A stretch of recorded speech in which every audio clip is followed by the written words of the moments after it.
The show where anything goes. Motivation, mindset, recovery, philosophy, and life. We become who we are through what we experience. We all have a story, and this is My Backstory with Josh Boyer.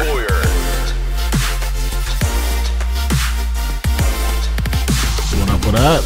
We're here in beautiful Buda, Texas, also known as Buda, Texas, with Clark. I'm going to totally butcher your last name. Impastato? Impastato. Impastato. Sorry, I just spit all of the Arby's when I said my own name. I got excited. Impastato. Impastato. Frogman2155, at Frogman2155 on Instagram for all you guys out there, girls out there that want to check him out. So I want Clark to share his story with you guys, his backstory, because it's pretty interesting. Being an ex-Navy SEAL, going into the police department, working for Phoenix Police Department, and then starting up his own company, working as an instructor. And I want him to share his story because I think it's super interesting and entertaining. And so I'm gonna let Clark take it away and share his backstory with you, man. So take it away, brother. Like where you grew up and where you're from and all that good shit. Yeah, awesome, man. Yeah. I appreciate it. Thanks for having me, man. Yeah, for sure. Yeah, dude, it's I'm definitely nomadic. So my story meanders, and I found myself in some strange places. So started out in a small town in Colorado, outside of Colorado Springs, Cascade, Colorado. So I grew up there, pretty uneventful, playing hockey. Loved my '69 Camaro, in high school, kind of ripping around and stuff. You still have it? No, I sold it to a buddy, man, for $1,000. Fuck, So you're kicking yourself. I know and that car was my high school sweetheart. I love that car, man. Yeah, for sure. Big regret. Yeah, if you have a classic muscle car, never sell it, man. I keep that shit. Yeah. So, but yeah, I mean, it was good. I loved growing up in Colorado. Childhood was cool. Ran around the woods with a BB gun. High school was fun. Sports. Had the same girlfriend all through high school, so it was pretty mellow and stuff like that. Yeah. Went off to college down in Southern Colorado, Adams State, and majored in education down there. Oh, nice. Ended up leaving after my junior year because I ended up having a couple kids along the way during college. So Was it the same girl that you had in high school? No. We went to different colleges, so we decided we knew what that would mean. Like, just, if we can survive college and come back together, great. But, go date other people. And she went to college up in Wyoming, so I kind of knew where that was going to go. She ended up being like a biochemical engineer making big money. I was like, I should have stayed with her. I could have been a stay-at-home dude, man. Eating pizza, playing video games, Living the life. I know, man. I missed that one. I was this close to Miss it all now. Yeah, that was a good life, man. This story would have been real short and sweet then, dude. So yeah, I just kind of hang out at home with my kids, and my wife goes to work, and that's it. I just kind of smoke weed and eat pizza, man. That's it. That would be it. Like, well, thanks for having me. Instead, no. I went off to college and got this young gal pregnant a couple times, and so boys or girls? I had my oldest is a boy, and then my number 2 was a girl, and so that added some stress financially and this and that. And so I had the military bug early on, really high school. So when this happened, after my junior year, I said, look, I'm going to sign up for the Navy, and at least I'll have a paycheck and health insurance and all that stuff, whatever. So that's why I left college then, joined the Navy. This would be like 95. Yeah. And so went off to Great Lakes, and that really began the journey of what I did, man. Did you go in as guaranteed with a SEAL contract or no? No, I didn't. So I ended up spending probably almost 2 years in the fleet. Yeah.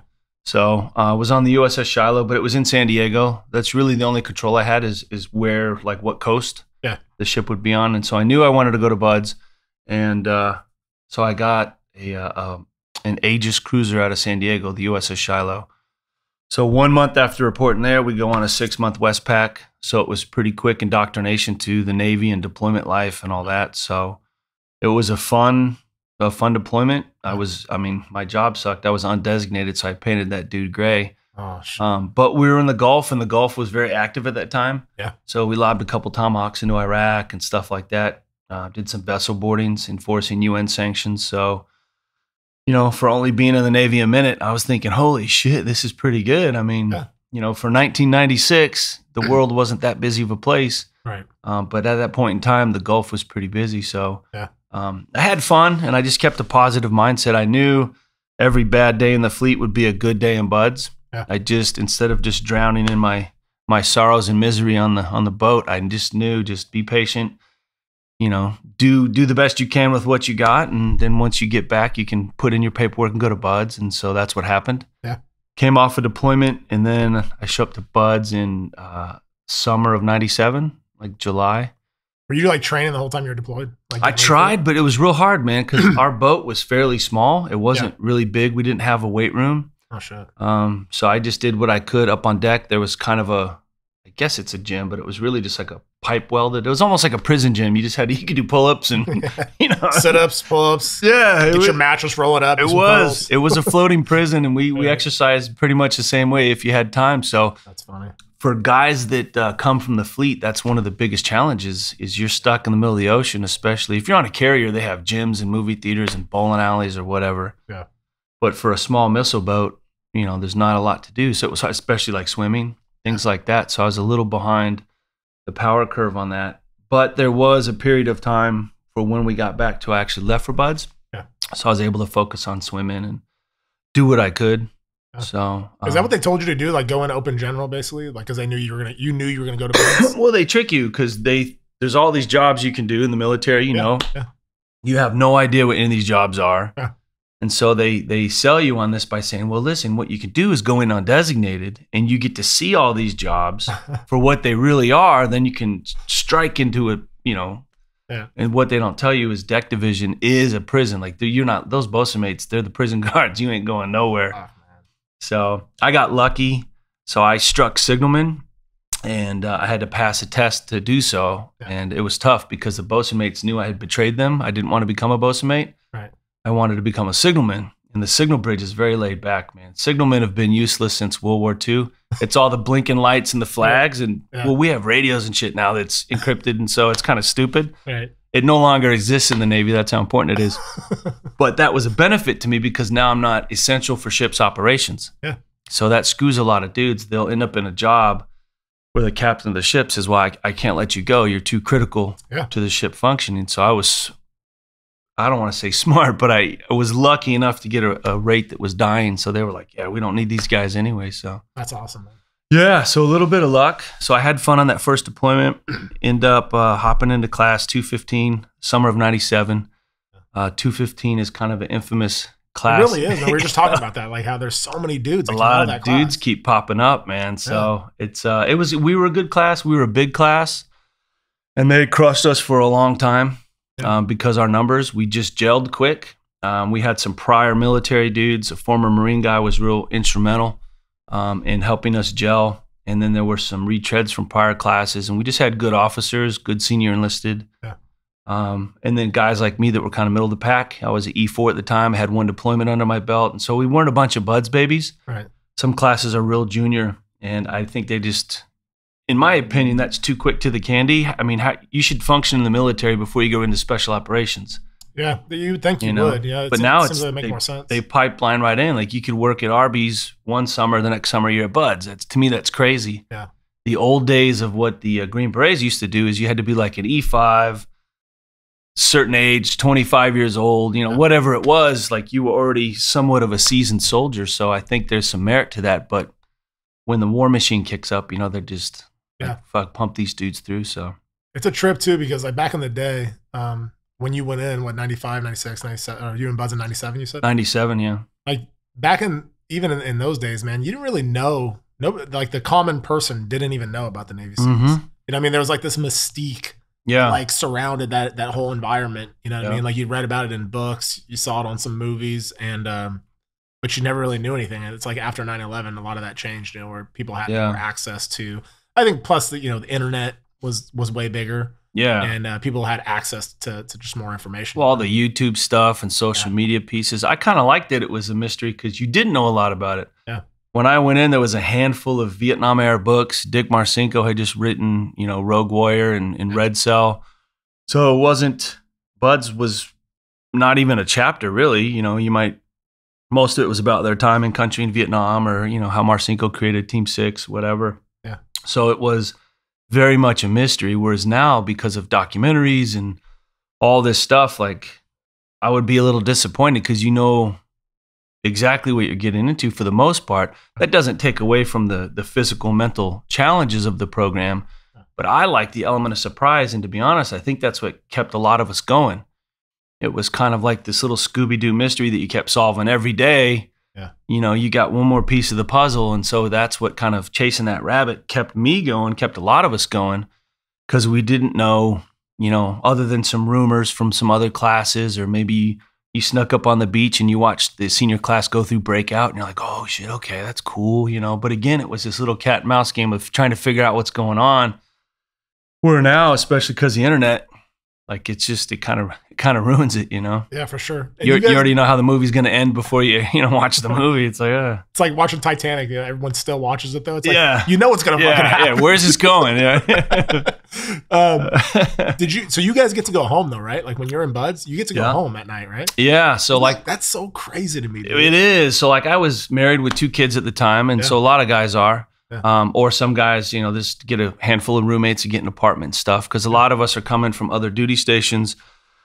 You're required to keep a room on the compound, and there's usually 4 people assigned to a room. So, you know, like in my case, there's 2 of us that lived out in town and 2 dudes that lived there. So they pretty much had the room to themselves. And some guys would stay some nights if you had a late night. So like in second phase, we might have a midnight dive.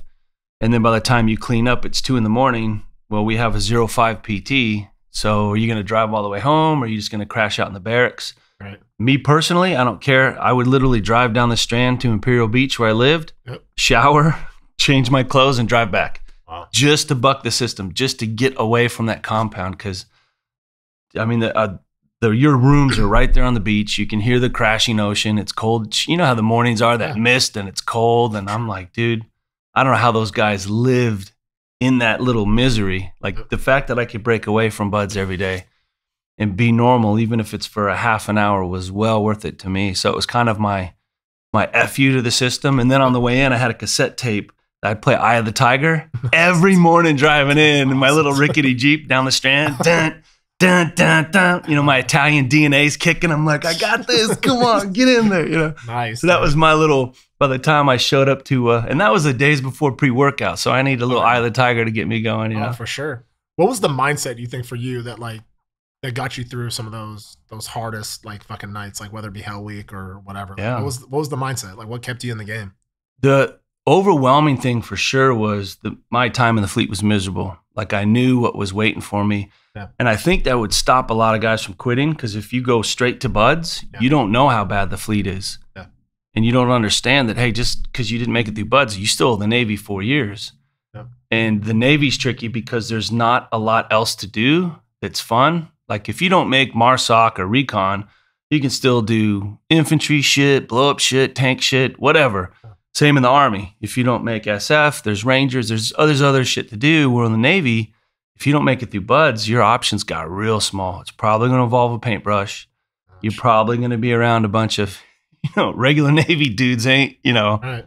They're a special little breed of themselves. So it's, the teams is such a tiny little community within the Navy that if you mess that up, like, you know, what's waiting for you. So for me, coming from that was a huge source of motivation to stay there. And then I got lucky because good boat crew leader, good boat crew, great class leadership.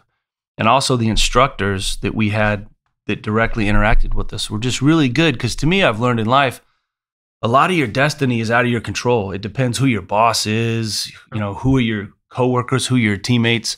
Oftentimes they're the ones that make you shine. You know what I mean? Or they're the ones that encourage you to do better, or allow you to reach your maximum potential. So, and that's the same with Buds. Sometimes you have bad classes, you know? And so if I had been in a different class, who knows what my fate would have been. So a lot of lessons learned from the fleet. Every bad day in the fleet was a good day in Buds. And then just 215 was a really tight class. And so I felt like that was our little wolf pack that we created. And so you didn't wash at all? You didn't get washed back at all? You started and finished with 215? With 215. So that's lucky. Holy and shit. The further along you get, you realize, I always called it a bit of the pro wrestler syndrome. Yeah. So they're always telling you, give 100%. 80%, pretend you're giving 100% because you'll blow something if you get, and I've seen it. I've seen a guy in third phase completely blow out his hamstring on a 4-mile timed run. So here's the deal. Let's say you have 28 minutes to do a 4-mile timed run on the beach. Why are you trying to crush it in 24 minutes or 23 something? Yeah. Like, dude, you're pushing your body. You've already been in this training for 5 months, almost a month out from graduating. Your body's already broken down. You're well within the time limits. Why would you hit the gas pedal? Now you blew out your hamstring. See you later. Right. And I saw guys on the obstacle course, jumping off the cargo net from halfway up, breaking an ankle. It's like, dude, you're well within the time to complete this. Yeah. It's a check in the box. Like, they write your time down, and if you're above the standard, you're golden. Yeah. So I saw some of those injuries, and of course, you've got more invested. Obviously, it's a 6-month program. If you go A to Z in one shot, there's guys that get rolled back and spend more than a year there trying to get through. Yeah. So for me, it was just like not walking on eggshells, but it was being smart about it. Like, now is not the time to be Billy Badass and jump from the top of the cargo net to shave 2 seconds off my time. Yeah. So you see the wisdom in other people and talking about things, and light bulbs go off, and you realize, like, okay, certain times, certain places, I'll put on the pro wrestler. Oh, I tried so hard. Oh, but I mean, you do also have to put out too, especially if it's a team evolution. You don't want to screw your buddies over. But if it's a graded evolution and you're well within the times, man, just like I was a decent runner, that was 30 minutes. The instructors couldn't mess with me. So I would just kind of kick it on autopilot and just enjoy the view. Maybe you catch a G-string on the beach or something cool. Running on the beach has its benefits. Yeah. Swimming, I sucked at. So I had to swim scared. Right. So everyone's got their things that they're good at and whatnot. But they also set you up for success. Knowing that I sucked at swimming, they paired me up for a while with the best swimmer of the class. That's awesome. Was that intentional or what? It was intentional. That they want you to be successful. Right. For the most part. I mean, if you're a turd, they'll get rid of you.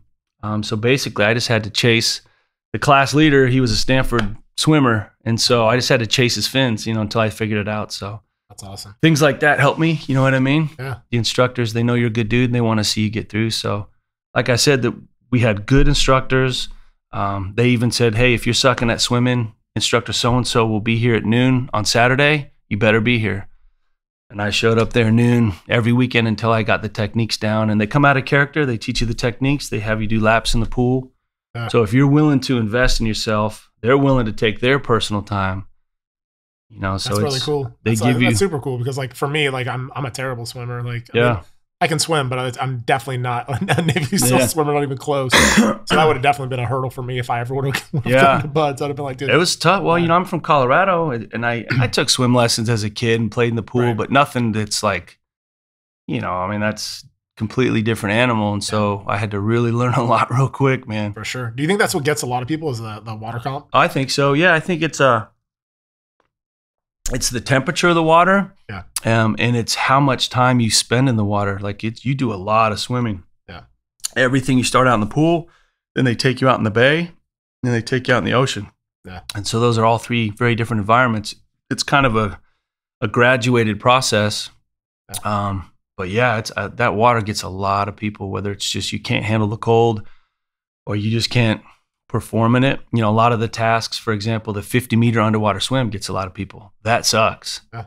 And it's not just 50 meters one way. You jump in, swim 25 across without touching the wall, turn around and swim back. So you lose all your momentum. And I mean, that sucks. It's challenging it for gets sure. a lot of people, but they start you out again. First you do 25, then the next week you do 35. So you go down and halfway back. And then the next week you do the actual test. Yeah. So again, it's just this progression of performance. So were you pretty broken up when you were done? Like when you graduated, was your body pretty beat up? Yeah. I mean, I think most of us were at our worst right after Hell Week because Hell Week just destroys your body. For us, they put us in the tents at Sunday night and they woke us up whenever, 9, 10 at night. And that's the only fun part, breakout with the simulated bombs and the machine guns. And it's like, oh, and they got the fire hoses out and you're running around like, oh, then all that stops and it's whistle drills and it's just you and them and the little crowd leaves from the beach. They used to let civilians watch and stuff, kind of like the 4th of July. It was a, kind of a fun thing. Yeah. But all that goes away and then it's just misery all the way through to Wednesday morning. Yeah. And then they start playing they got the formula down. Buds has existed in one way or another since World War II. So they've had a lot of time to tweak the formula. Yeah. So Wednesday morning, you take off all your wet and sandy crap, you throw it in a bucket, you go see the doctors, and they put little creams on your boo-boos and tape and stuff. Brand new boots, brand new uniform, everything's dry. Then you get back in your cot that's on the beach in the tents. Yeah. And you get in your little whoopee and your wetsuit, and everything's fresh and new, and you just pile up in your little laundry basket there. And then at some point in time, they wake you back up. You know, sometimes it's 15 minutes or 45 minutes. Basically, they allow your body to completely shut down. Right. And then they start with the sirens and the bullhorns, and it's just like, fuck. So I was the last one in my tent, and they're yelling at me, "You don't know where you are. Do you know where your class is?" And I'm just like, when you wake up, you're retarded, let alone after Sunday through Wednesday. It was at 3-4 days of no sleep. Like, I was really retarded. Even for me, I was like extra retarded. And they're like, "Your class is in the fucking surf. You got a choice to make." And then I heard the Jeopardy music. "You want to join them?" And in my mind was like, boo, boo, boo, boo. Like, I had a decision to make. I'm looking at them. I'm like, fuck, all right. So I took off my little towel. I had my wetsuit around my head. I was all fucked up. Yeah. And I walked as slow as I could from the tents and they were all getting surf tortured. Right. Like 50 yards away. And I just did the old man shuffle. I don't know, probably maybe took an hour to get there. I was just like, I'm not quitting. Nope, this isn't quitting. As long as there's forward movement, man. That's awesome. I just baby stepped all the way in, and then I just sat there and was like, oh. I think that's the moment where your soul tears a little bit. After Wednesday morning and you're dry and your body shuts down, when you get back in that water, you're just like, fuck it. Something just breaks, Oh, I bet, man. So, someone told, I forget who it was. Someone said that like going through Hell Week like takes off like 5 or 7 years of your life. Oh, I bet. Because of the stress that it puts you under. I bet, yeah. It's fucking crazy. Just the lack of sleep. And they feed you every 6 hours. I mean, you have mid-rats, so you're eating at 6 and 12. Right. Throughout the whole time, even if it's an MRE in the surf zone, but you're on the move the whole time. So you're just burning calories and you're falling asleep while you're eating, and, they pouring hot sauce on you, wake up. And yeah, it's a challenge. But again, if you have a good boat crew, and we had a funny class too, man. We had this dude, I don't want to mention names, but his nickname was Popsicle. Right. Because he would pretend to get hypothermia every time we were getting surf tortured. And he's funny. He's this Puerto Rican dude from New York, man. So he just had this East Coast comedy about him. Right. And so he would start doing the jackhammer, and they finally caught on and like, fuck this guy, he's full of shit. But because one's getting hypothermia, they think, oh, sorry, get out of the water. They're all hyping out. Right. So old Popsicle saved our butts a lot of times. And so you just have this little chemistry within the class that it's miserable as hell, but someone's always doing something silly or, Did he make it? Oh, yeah. Yeah. That's awesome. He made it. That's really cool. He made it. So it was even in the bathrooms at the pool during Hell Week, the junior class had taped up centerfold pinups and wrote in a Sharpie, "Keep it up 215," little nudie pictures on the back of the shitter door stalls. And so little things like that pick your spirits up, and all of a sudden you have like enough energy to get through the rest of the day and stuff. Wow. So you learn to catch these little bursts of energy. So once you're done with that, like once you're done with Hell Week, would you say that most of the guys that get through it are like, we got this now, like we're good? You know what I mean? Yeah, a good majority of them. There's still there are still points in training that tend to catch people. So once you finish Hell Week, the standards get harder. It's weird. So the main standards are every week you're timed on a 4-mile timed run on the beach, a 2-mile open ocean swim, and an O course. But the times get shorter each phase. Oh, sure. So the standards get higher. So some people, because of injuries or overuse, start having troubles meeting those times. Yeah. But for example, in second phase, dive phase, your first 2 weeks, you're in the classroom learning about dive physics, dive medicine, the Navy dive tables, learning about the pure oxygen rigs that we dive. And so it's actually quite academic, and there's a lot of math. So after 2 weeks of classroom, you got to take this badass test, and a lot of dudes fail that. Yeah. So at that time, the golden rule for most people was, if you fail something twice, you're gone. Excuse me. I think the Arby's has come. I love it, dog. Man, I haven't had Arby's since 1990. Probably when we went to Bud's, dude. It still tastes the same too, man. They got the formula down pat, man. For sure. But so yeah, something like that. The test will get a lot of people, and they're gone. It's like, fuck, man. And then the third week of dive phase is what they call pool week, and it's where they have you do a bunch of fucked up shit with your scuba gear on. And one of it's, for example, is there's 2 of us, we're dive pairs, but there's only 1 set of gear. So we both have to jump in, share the air source, trade out gear in a certain way. Right. And then they make you do it with the taped off mask. So now it simulates nighttime. And so, I mean, it's that pool week is basically hell week in a pool. And it sucks. A lot of people fail for that. So you just, I guess you go into it. The way I looked at it is, look, I want to do my best because most of it is internal stress. Yeah. And they do teach you, one thing that stuck with me is focus on the task at hand. A lot of people will psych themselves out. So for example, if you fail something twice, you're gone. So let's say I already failed a 4-mile timed run. After lunch is another 4-mile timed run. But if I'm focused on that, I'm going to fuck up what I'm doing right now, which might be, let's say, that written test.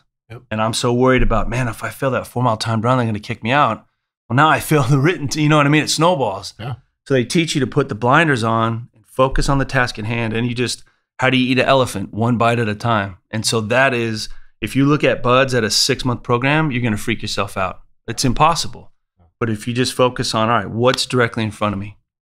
Store your shit, grab this, meet us on the grinder. That's all I'm worried about. What do I need? Where do I need to be? And so that's, been some of my success later in life and maybe some of my failures too, because I just focus on that task at hand. I don't worry about other things so much. So it's not always, I wouldn't say it's like a multi-tool that can solve any problem, but it's definitely. That makes sense though. Yeah, I mean, it's part of that success, and I think that's just part of the military mindset. Yeah. Don't worry about stuff, control what you can control. And so my attitude was, all I can do is my best. Yep. If I fail something, I fail something. Why psych myself out about it? If you just relax and focus on it and then realize, these buds instructors, they're not superheroes. They're regular dudes, right. Like if they can do it, you can do it, So and that's something that a guy told me when I was in the fleet. So it was it was a SEAL on board our ship, and I told him I was going to Buds, and if he had any advice for me, and he just said, "Listen, if I can do it, you can do it." And that really made me realize, like, oh, SEALs are just dudes, It's not what you think, and that's what I think so many people, they're off on that. Even as Bud students, they don't realize, like, look, dude, they're normal people. They made it. You're a normal dude. You can make it as long as you apply certain things. Like for me, the task at hand. Don't freak out about something that's after lunch or next week. Did you ever want to quit? Oh yeah. The biggest moment for me was, I think it was Tuesday night of Hell Week. Yeah. So I got caught sleeping during chow. I think it was mid-rats. And so they made me stand under the door. They have these big industrial air conditioners.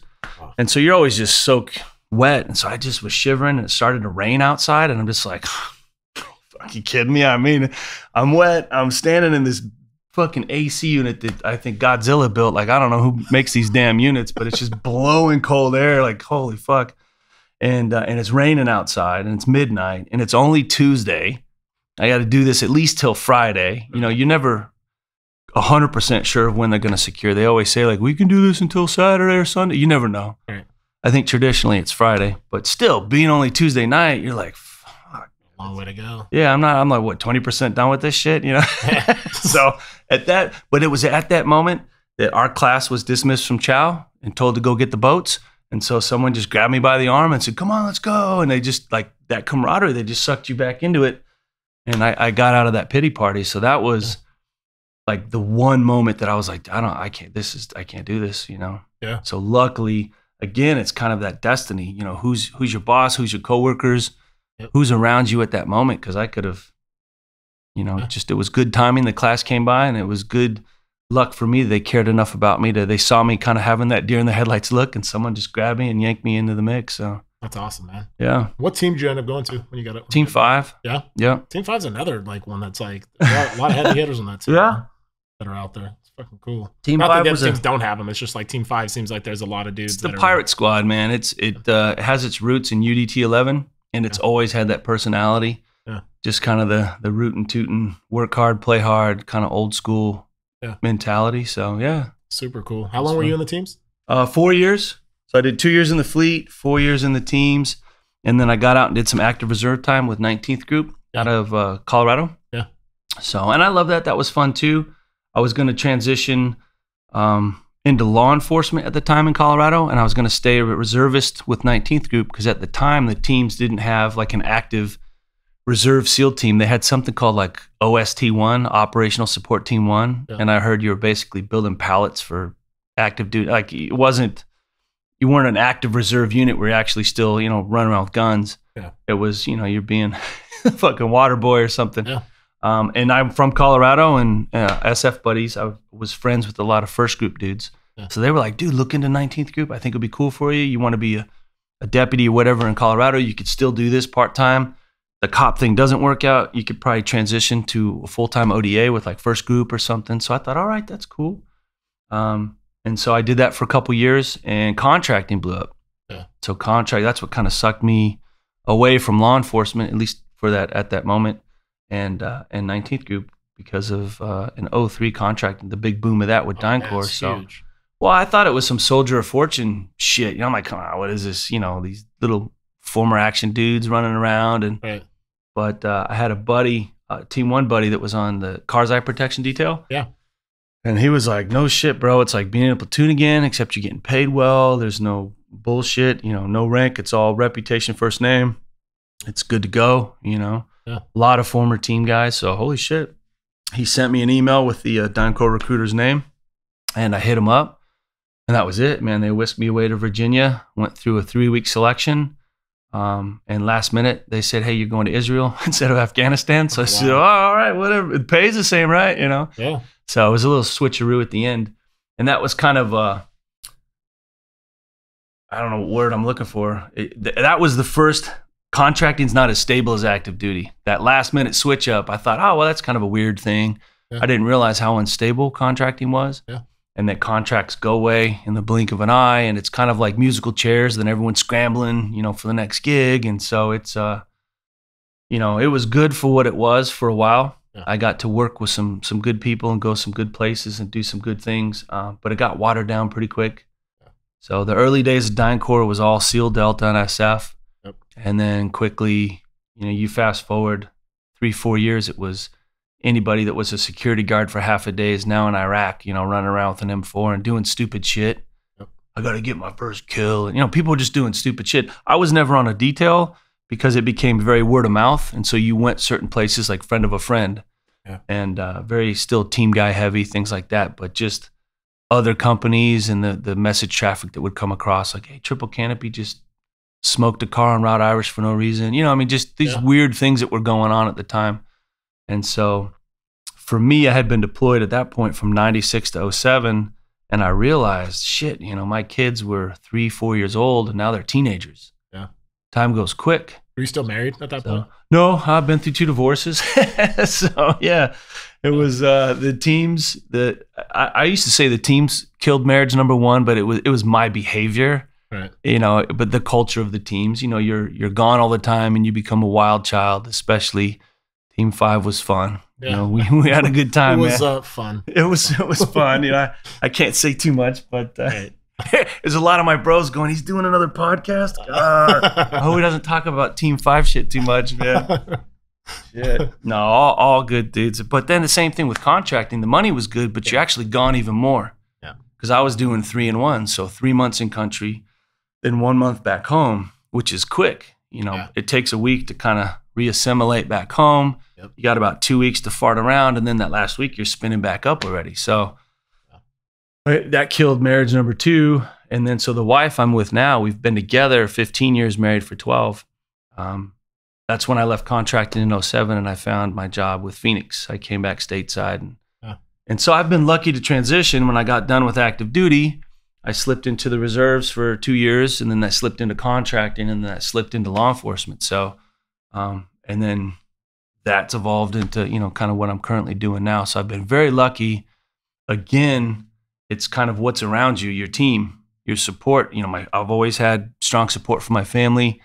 I've also transitioned through my marriages pretty seamlessly. That's awesome. Which is, it could be bad, man. So it's just not. And then if there's a huge lull between the next one, there's that, I don't know how to date, or what am I doing, and right. And maybe the ex comes back in your life, and it can get complicated. So for me, it was fairly seamless in that I seemed to, within a few months or so, find a gal to hang out with. And I've always been a one-woman dude. I've never, dated multiple chicks. The same chick all the way through high school, same chick all the way through college, through the Navy, things like that. And so to me, that's important to have. So that's always added to my stability as far as being able to move on to the next career path. So for sure, just been lucky, man. Because if I'm left alone, unsupervised, your own devices. Oh man, it gets bad, dude. It turns into the movie Hangover 1, 2, and 3 all at once, man. Oh, dude, we've had a couple bachelor parties, not to that level, but pretty damn fucking close, man. Like, shit. Yeah. But when did you decide, like when you were doing your contracting gig, did you decide like, hey man, this just isn't for me anymore? I need a more stable like kind of deal. And that's when you went to Phoenix. Like when was that? And what made that determination? That was 2007. So in the contracting world, I did, I think like 2.5 years or so in Israel, learned a lot. You know, all my team leaders were ex-Delta dudes, super knowledgeable. I mean, I was just like, holy shit, I can't even believe I'm with these. I had to fake the funk. Those guys were just good dudes, but I just kept quiet, learned a lot from those guys. Yeah. We lost the contract in Israel, so I stayed with DynCorp, went to Afghanistan, but we lost that even quicker within like 3 months to Blackwater. So I initially stayed with DynCorp because, you know, you're with a company, you have a name, a reputation, you have priority on contracts that come up, they'll call you first. And so if I switched over to the other companies, I'm the new guy again. Yeah. What I didn't realize is DynCorp had lost so much ground because the new hot chicks in town were Blackwater and Triple Canopy. Yep. You know, Triple Canopy's Delta heavy, Blackwater's team guy heavy, and DynCorp was just old school, you know, really ran by State Department guys, kind of the old way of doing protection. Yeah. So they were kind of the old dying man. So eventually I pinged the Brotherhood. There was this DOD contract in Iraq. The plank owners, 2 plank owners of Team 6 were the project managers. Yeah. One of them was Dennis Chalker. He was my command master chief at Bud. So I was pretty pumped at that. Like, oh shit, I get to, you know, be around Denny again. Still kind of terrified of that dude. He's a real deal. He reminds me of a werewolf, man. He just looks like with spiky hair, and he just kind of has that look. Especially when he's your command master chief at Buds, you know. He just fuck. In funny story, my first day in Iraq, I was excited, kitted up, waiting outside the ready room, and he was walking the perimeter. He stops, looks at me, and I'm thinking, oh fuck, dude. He comes right over, looks at me, and goes, "What class did I put you through?" And I was like, oh, hey, do I still call you Master Chief? You know? He's like, nope, call me Denny. I'm like, I don't think I can do that. Yeah, it's kind of weird. I said, class 215. A really cool dude, man. Yeah. We ended up doing a couple things over there together. So that was real fun because it wasn't just the protection, mobile security shit. It was a training mission. And so we had access to all kinds of weapons and rounds and ranges. And so we were still developing our skill set in addition to, you know, the students that were on the compound. So it was a good mission. But it seemed to be each AO got worse. Israel was super crazy. You know, we had 3 dudes killed in Gaza by a roadside. We got lit up by small arms fire all the time there. Afghanistan was quiet because it was wintertime. Yeah. So it is what it was, just kind of like a fucked up Colorado, just kind of driving around and whatever. But then Iraq was it was busy, man. You know, our compound was by the BIOP, so we got the normal indirect fire type stuff. And then Route Irish was Route Irish, man. It was just the chicken run, speed your friend. So we got hit multiple times. Nothing super eventful. We didn't lose anybody. But it was busy, a few close calls and roadsides going off and stuff. And it just, at some point, it dawned on me that, damn, my kids are teenagers. I'm dating this girl who I want to marry, but I won't marry her until I'm done with this because I've already seen what the military and contracting has already done, smoking through 2 marriages, being gone all the time. So I thought this is, you know, I think at that time I was maybe 35, maybe 34. So I'm kind of getting to that midlife-ish. Yeah. And I really realized, holy shit, you know, my first deployment was 96. Here I am in Iraq in 07. You know, and the close calls seem to be getting more frequent and closer. Yeah, so it's like a poker game. Like, got to know when to hold them, when to fold them, man. Yeah. And I just realized, you know, a lot of this shit has nothing to do with your skill set. You're just driving down the road and shit blows up. Yeah. Like, what are all those years of training for? Like, I mean, any idiot can hop in a car. Yeah. You know, unless your car gets disabled and you have to get out and fight, then there's a small amount of skill set maybe. Right. But modern warfare just sucks. Like, most guys just get killed by something blowing up, and that's stupid. You know, I mean, and we're not even war fighters, we're contractors. What do you fall under if you're a contractor? I mean, you're not obviously not under the UCMJ. No, you're a civilian, and so that's the loophole for a lot of these agencies, that you can do shit their own employees can't do because they are bound by, you know, Geneva Convention, UCMJ, right. Whatever. But as a civilian, you know, in the early days of contracting, if you did something crazy, they would just fly you out and relocate you. Yeah. I was going to say, like, what happens if something goes south? You know, they just get you out of country and they're like, I don't know. But if you get hemmed up downrange, I mean, do you have anybody that's coming to get you? Or are you like, dude, you're fucked? It depends, man. Like when we were in Israel, dude, there's no U.S. military there. Right. So at least in Afghanistan and Iraq, we always had big army. Right. And so we'd always network with like local SF dudes and share radio freaks or QRF each other. I mean, contractors have QRF them and vice versa. Yeah. But in Israel, no one's coming. That's why I posted the picture, the Human magazine. I had so many magazines on because you're in Gaza, dude. Who's coming for you? Nobody. Yeah. It's your motorcade. It's like Mad Max Road Warrior shit. It's your motorcade against the world. The Israelis aren't happy to see you. Really? They want to know what the fuck you're doing in there. They think you're doing some shady shit with the Palestinians. Right. I had more M16s pointed at me than AKs. The Palestinians treated us better than the Israelis. Wow. The Israelis want billions of dollars a year in aid. They want military hardware. Yeah. And they want Big Brother to threaten the other countries in the region. But as far as their hospitality, they are rude, very rude. Now, on a personal level, I'd go out to pubs out in town in Jerusalem. I had a lot of IDF buddies and stuff. Yeah. But as a culture, as a government, they didn't share any intel with us. We had to gather our own intel, which I hope we didn't share with them because that was a big part of our mission was we had no intel, who's who and where they live and what buildings they work in and stuff. And so that was one of the things that we were also doing there is, you know, documenting things. And so that was a huge learning curve for me because I never had been trained in that sort of stuff. So from our team leaders and their military backgrounds, they taught us a lot of cool shit, how to, you know, kind of covertly take pictures and sketches and things like that. So it was a big intel mission, which, we could talk about that. Some State Department guys like, what? Fuck, he's so stupid. I posted a picture of me and Laura Bush a while back, and I didn't blur out my embassy credentials. Oh, shit. Just not even thinking about it. Yeah. And he sends me a message like, hey, dipshit, blur out your access badge. I mean, you could obviously zoom in and, you know, so right. It's a lot of these pictures, man, the downside to social media and the internet is stuff like that slips through, you know, I mean, for sure. If someone's that high level of a bad guy, they probably already know what the credentials look like and whatever, but still it's, I have to be, can never be luckily, too safe. Well, and there's been so much time that's passed from what I've done, and I didn't do anything like, you know, super sneaky freaky anyway, but right. Still there were always like secondary things that we were doing wherever we went. Yeah. And a lot of it's under the guise of, you know, State Department and things like that. And so that's one of the things the State Department, other agencies. And then when I was in Iraq, we actually worked for Department of Defense. They realized these contractors can do shit the rest of us can't. Yeah. So you become a pretty big asset. You do. You're real valuable. And a lot of us come from special operations backgrounds. Yeah. You know, so we are trained in certain things, or we can attach ourselves to other units and blend in and operate with them and stuff. So it's contracting for me was you go in a room and there's 3 more doors. You pick a door, you go in that door, and then there's 3 more doors. Like you can get as deep as you want to get. That's a trip. You know, so it's definitely something that's grown. But for me, it started to grow. I was on the protection side of things, and then I slightly went to the training side of things, and then I left it at that. That's the 07 time frame where luckily my kids pulled me back stateside, and then I was honest, like, what am I going to do stateside? Yeah. You know, I'm a dumb 60 gunner from Team 5, you know, I mean, no medical, no IT type stuff, you know, that I learned in the military.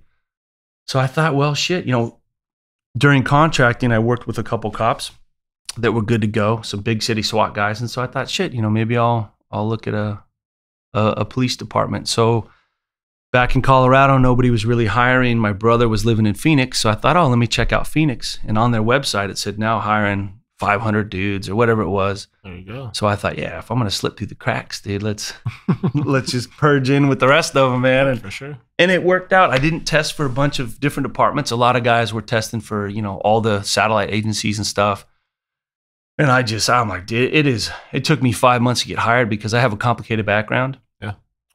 The background investigator, one of the questions was, I need to know everywhere you've lived, anywhere you've spent the night. And just like, dude, I was in the Navy on this boat that there's probably countries that we spent a night. I don't remember, you know, I mean, I'll do my best. And so, I mean, we were there forever. Like, I forgot about Guam and Tinian and Hawaii and Hong Kong. And that's just regular Navy. Right.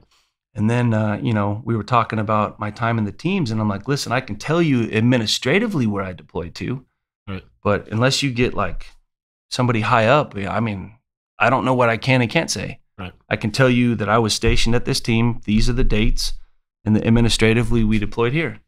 Yep. And so finally he gave in, and I wasn't trying to mess with him, but it's just there's certain OPSEC deals that and you don't know, and I don't want to put myself in that position, and so anyway, it took me a while to get hired, and so I was like, man, this is already such a pain in the butt. I definitely don't want to mess with any other agency, because it's not like it transfers over. You got to start the whole package over again. Like, fuck.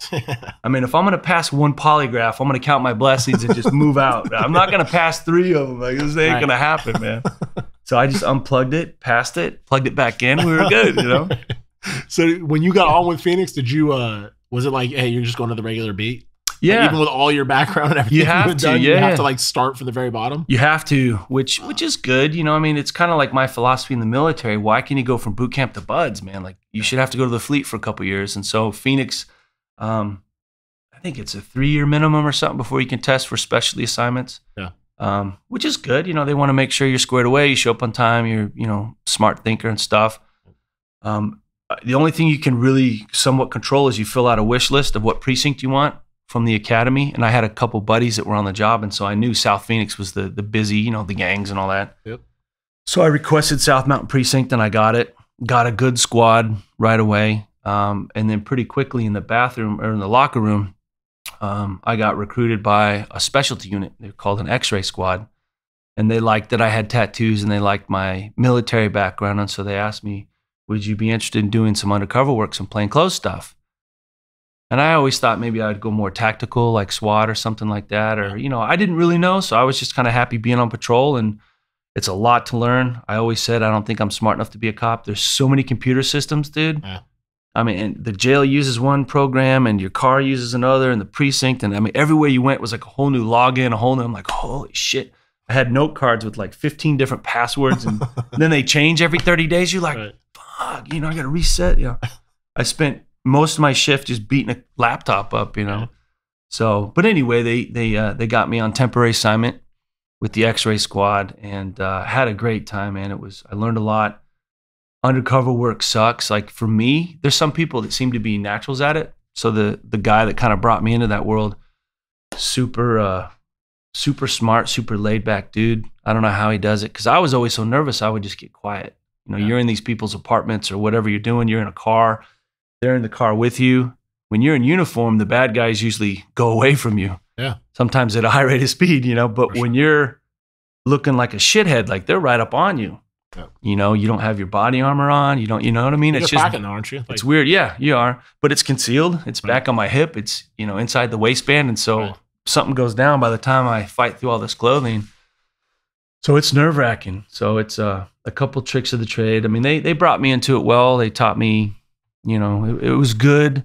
End of the day, I ended up going to that unit full-time. And unfortunately, it got dissolved because of manpower issues. They put us back in uniform, back on patrol. And that was kind of the beginning of the end for me, because you can't show me how the other half lives, man. Oh, yeah. UC guys do whatever the fuck they want, when they want. I mean, obviously, you have to produce. You're out there to conduct investigations, but you want to take a 4-hour lunch because you're, recruiting some info, or it's so come and go as you want. Obviously, the shitheads kind of dictate your work week. Right. But then to go back on patrol, back in uniform, you're just like, dude, I got to shave. Bummer, and it is, Yeah, for sure.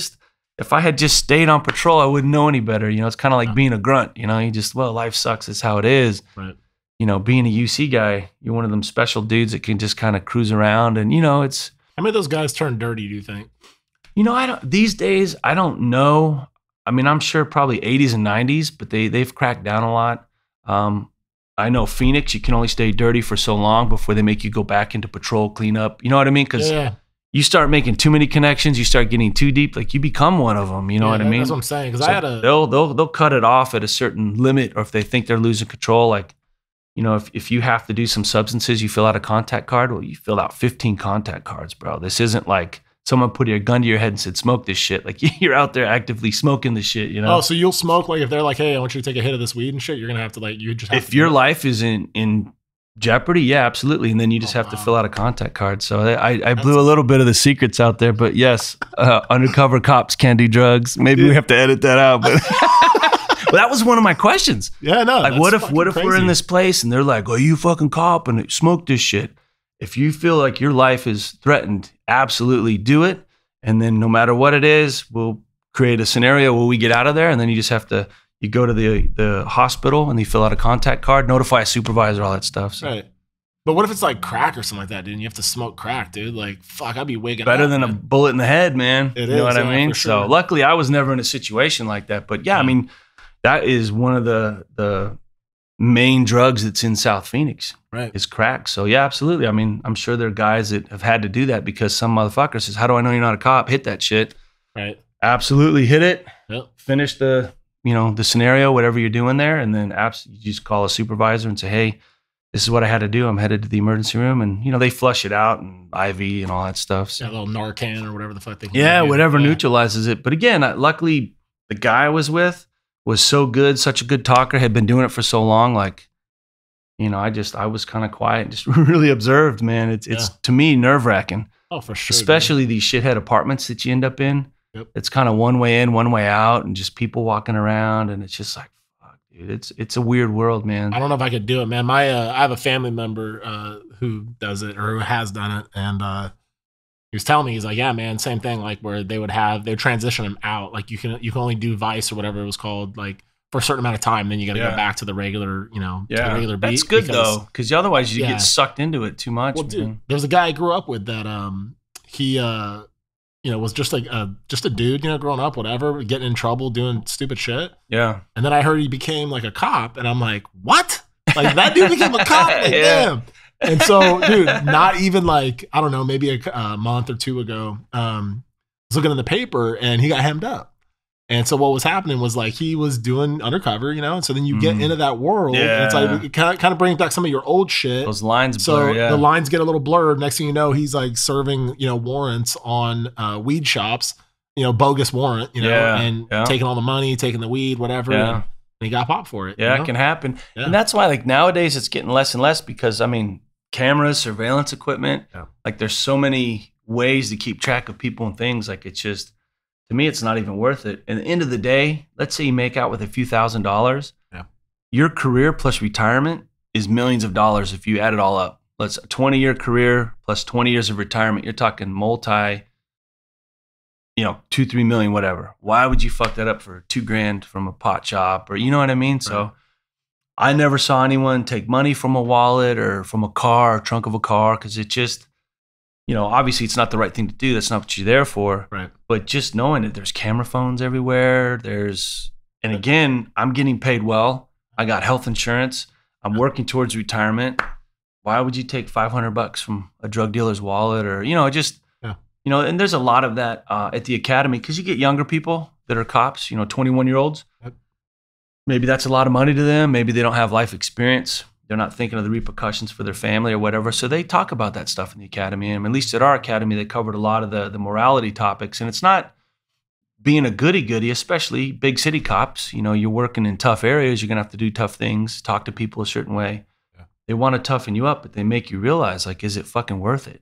Yeah. You're going to try to pull this fast one and then, look at how much you're making per year, times that into retirement. Add the medical benefits, all this help. Why would you, just think about it? And so I think a lot more is talked about at the academy level. That's good because I think there's a lot of dudes that go up there. They're probably going there and like they don't know what they're in for. Yeah, and then especially the younger kids, man. Yeah, for sure. Because you're not making. I mean, you're not making top dollar. No. And when you have the stressors of life, whether it be like with you, you got 2 kids to support. And it's like there could be temptation. You have some credit cards are catching you, and so you see a drug dealer with a bag of $2,000 or $20,000, whatever. Right. So I was talking to my buddy and he was like, yeah, when you're working undercover, like you'll get a bus sometimes and there'll be like stacks of cash, dude, like stacks of cash. He's like, there is no way that anybody would ever know if you just take a little pinch of that cash. And it's like, and all your debt's taken care of. So the temptation is always you'll there, think dude. about it as a human being. That's where you have to remind yourself it's not worth it, dude. And I know this is a trap. This is definitely internal affairs. Set this up. I see you.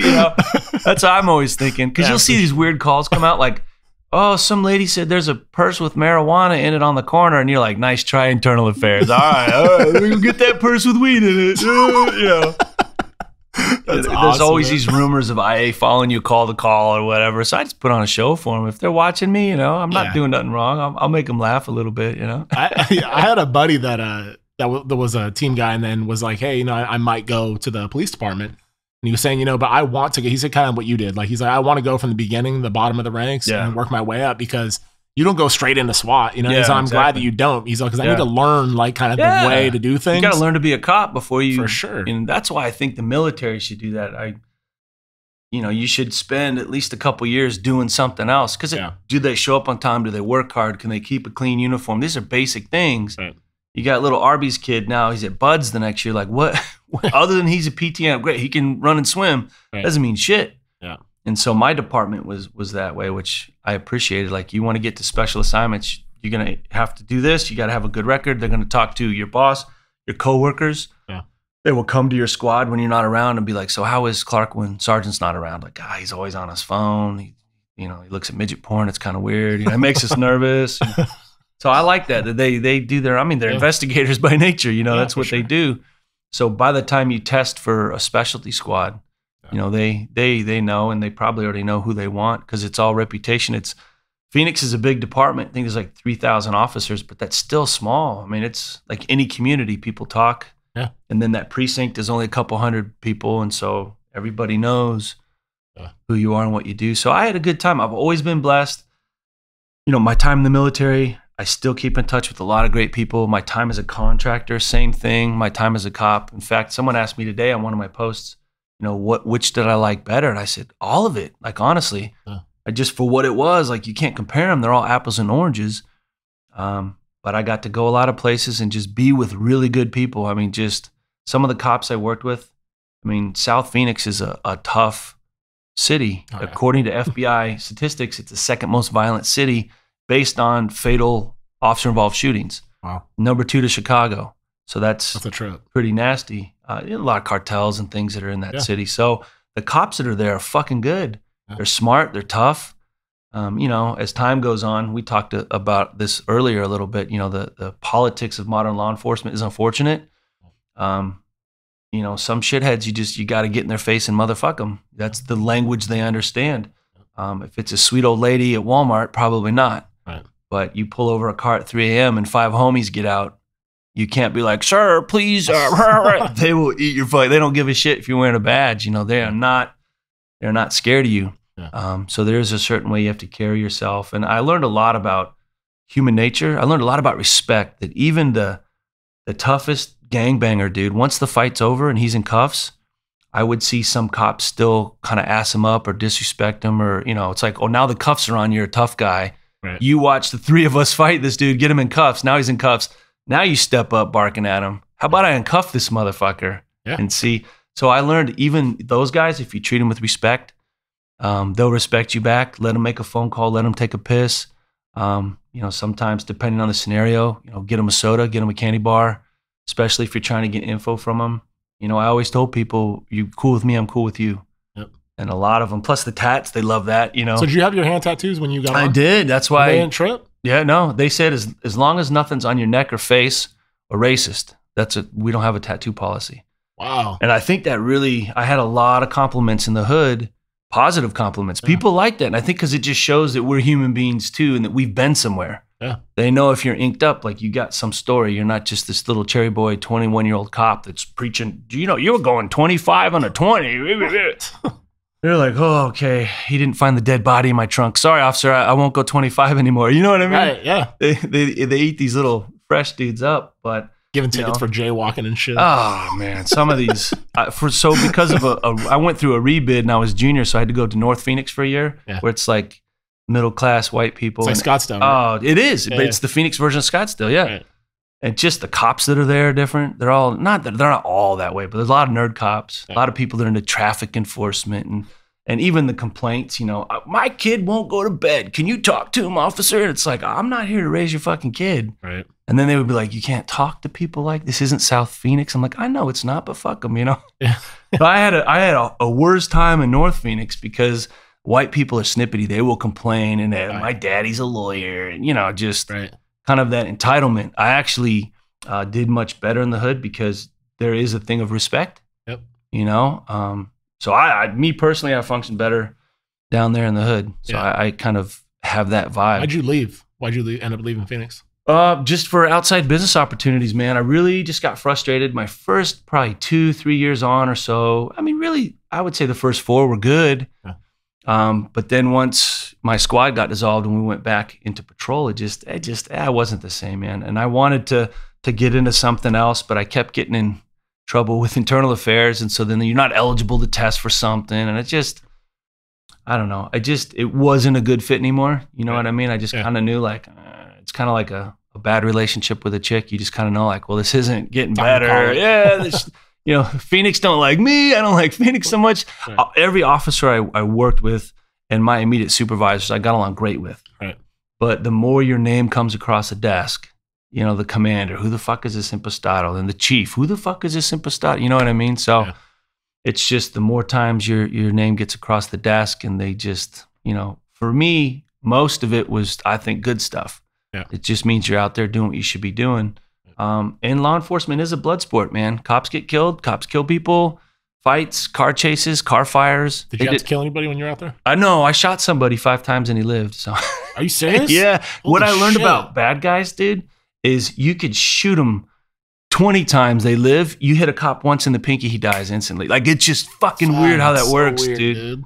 So 5 times. Yeah, it's all right. I severed his spine. He's in a wheelchair, man. So. Oh, fuck. You doing all right, Hot Wheels out there? You good?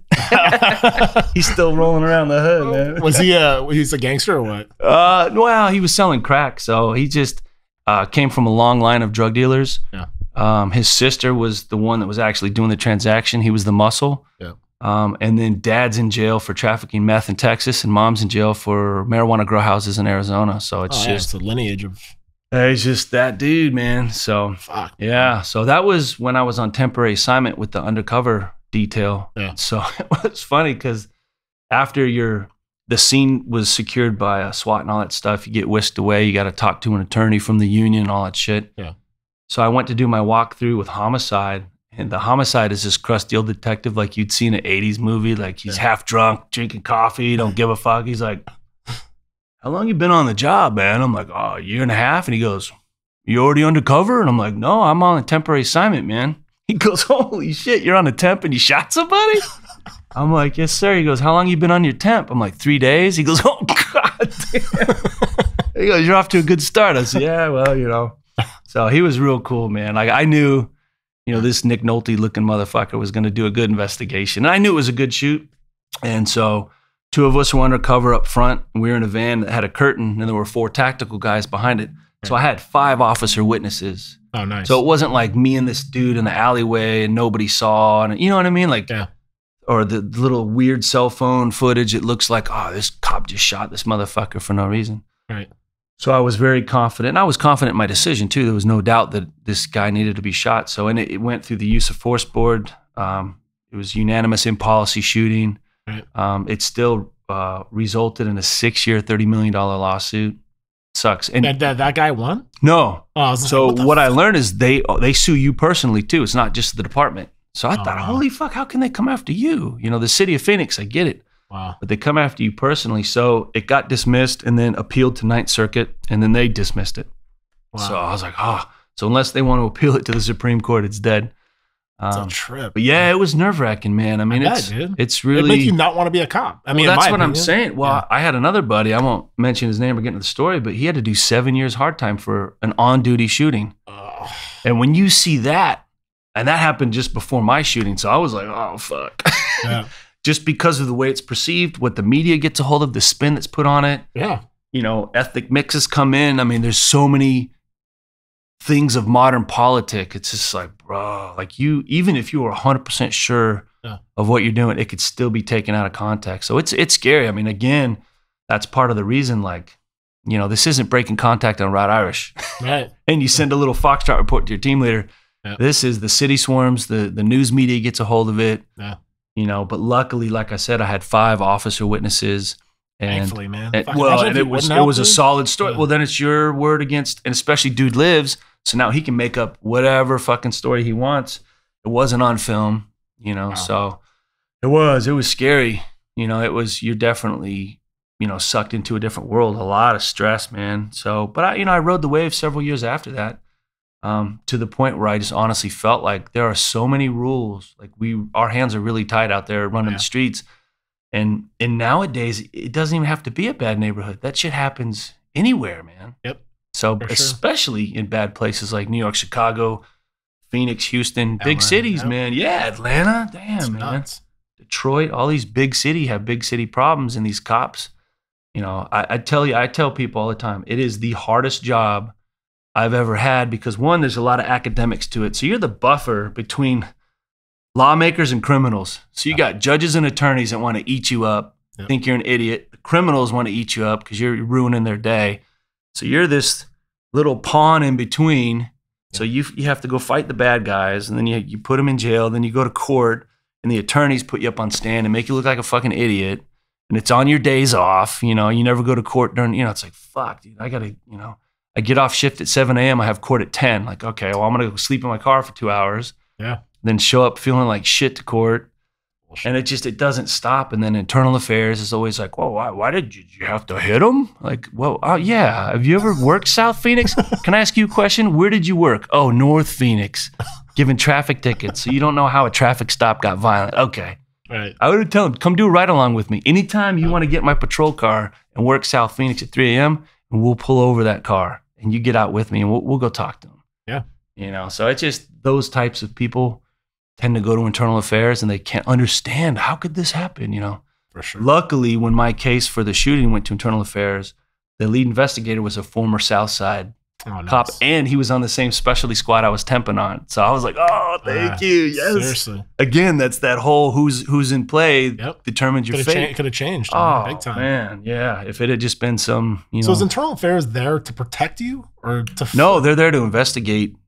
That's so crazy to me that it's like, dude, you guys are on the same team. Yeah, but they're the cops. But then who's their cops? They have problems, you know what I mean? Because they're kind of the untouchables. Right. So they're there to make sure that we behave. Well, who fucking makes sure they behave? You know what I mean? So it's.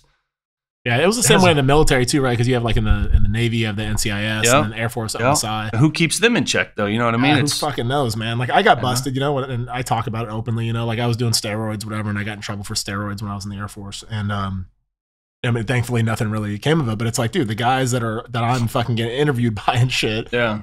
Are dudes that were cops with me. You know what I mean? Like we were on the same shit together. Yeah, like, now you like cross train into a different deal. Where did you get your steroids? From you actually. You had the best prices, man. Yeah, bro. I go where it's good, man. Oh, you should have been in the teams, man. Steroids wasn't a problem. Nah, you know, it was everywhere. I tell you what, man. You ever see anyone's Buds photo and their team photo 2 years later? Dude, it's like night and day, bro. Well, dude, I saw my buddy for the first time after high school. You know, he had gone to the Navy, went to went to the SEALs, and then was in the teams. I think he was Team 4 or whatever, and then went to development group, and then I saw him after that. I was a beast. And dude, he took off his shirt so we could like go outside and do some workouts and shit.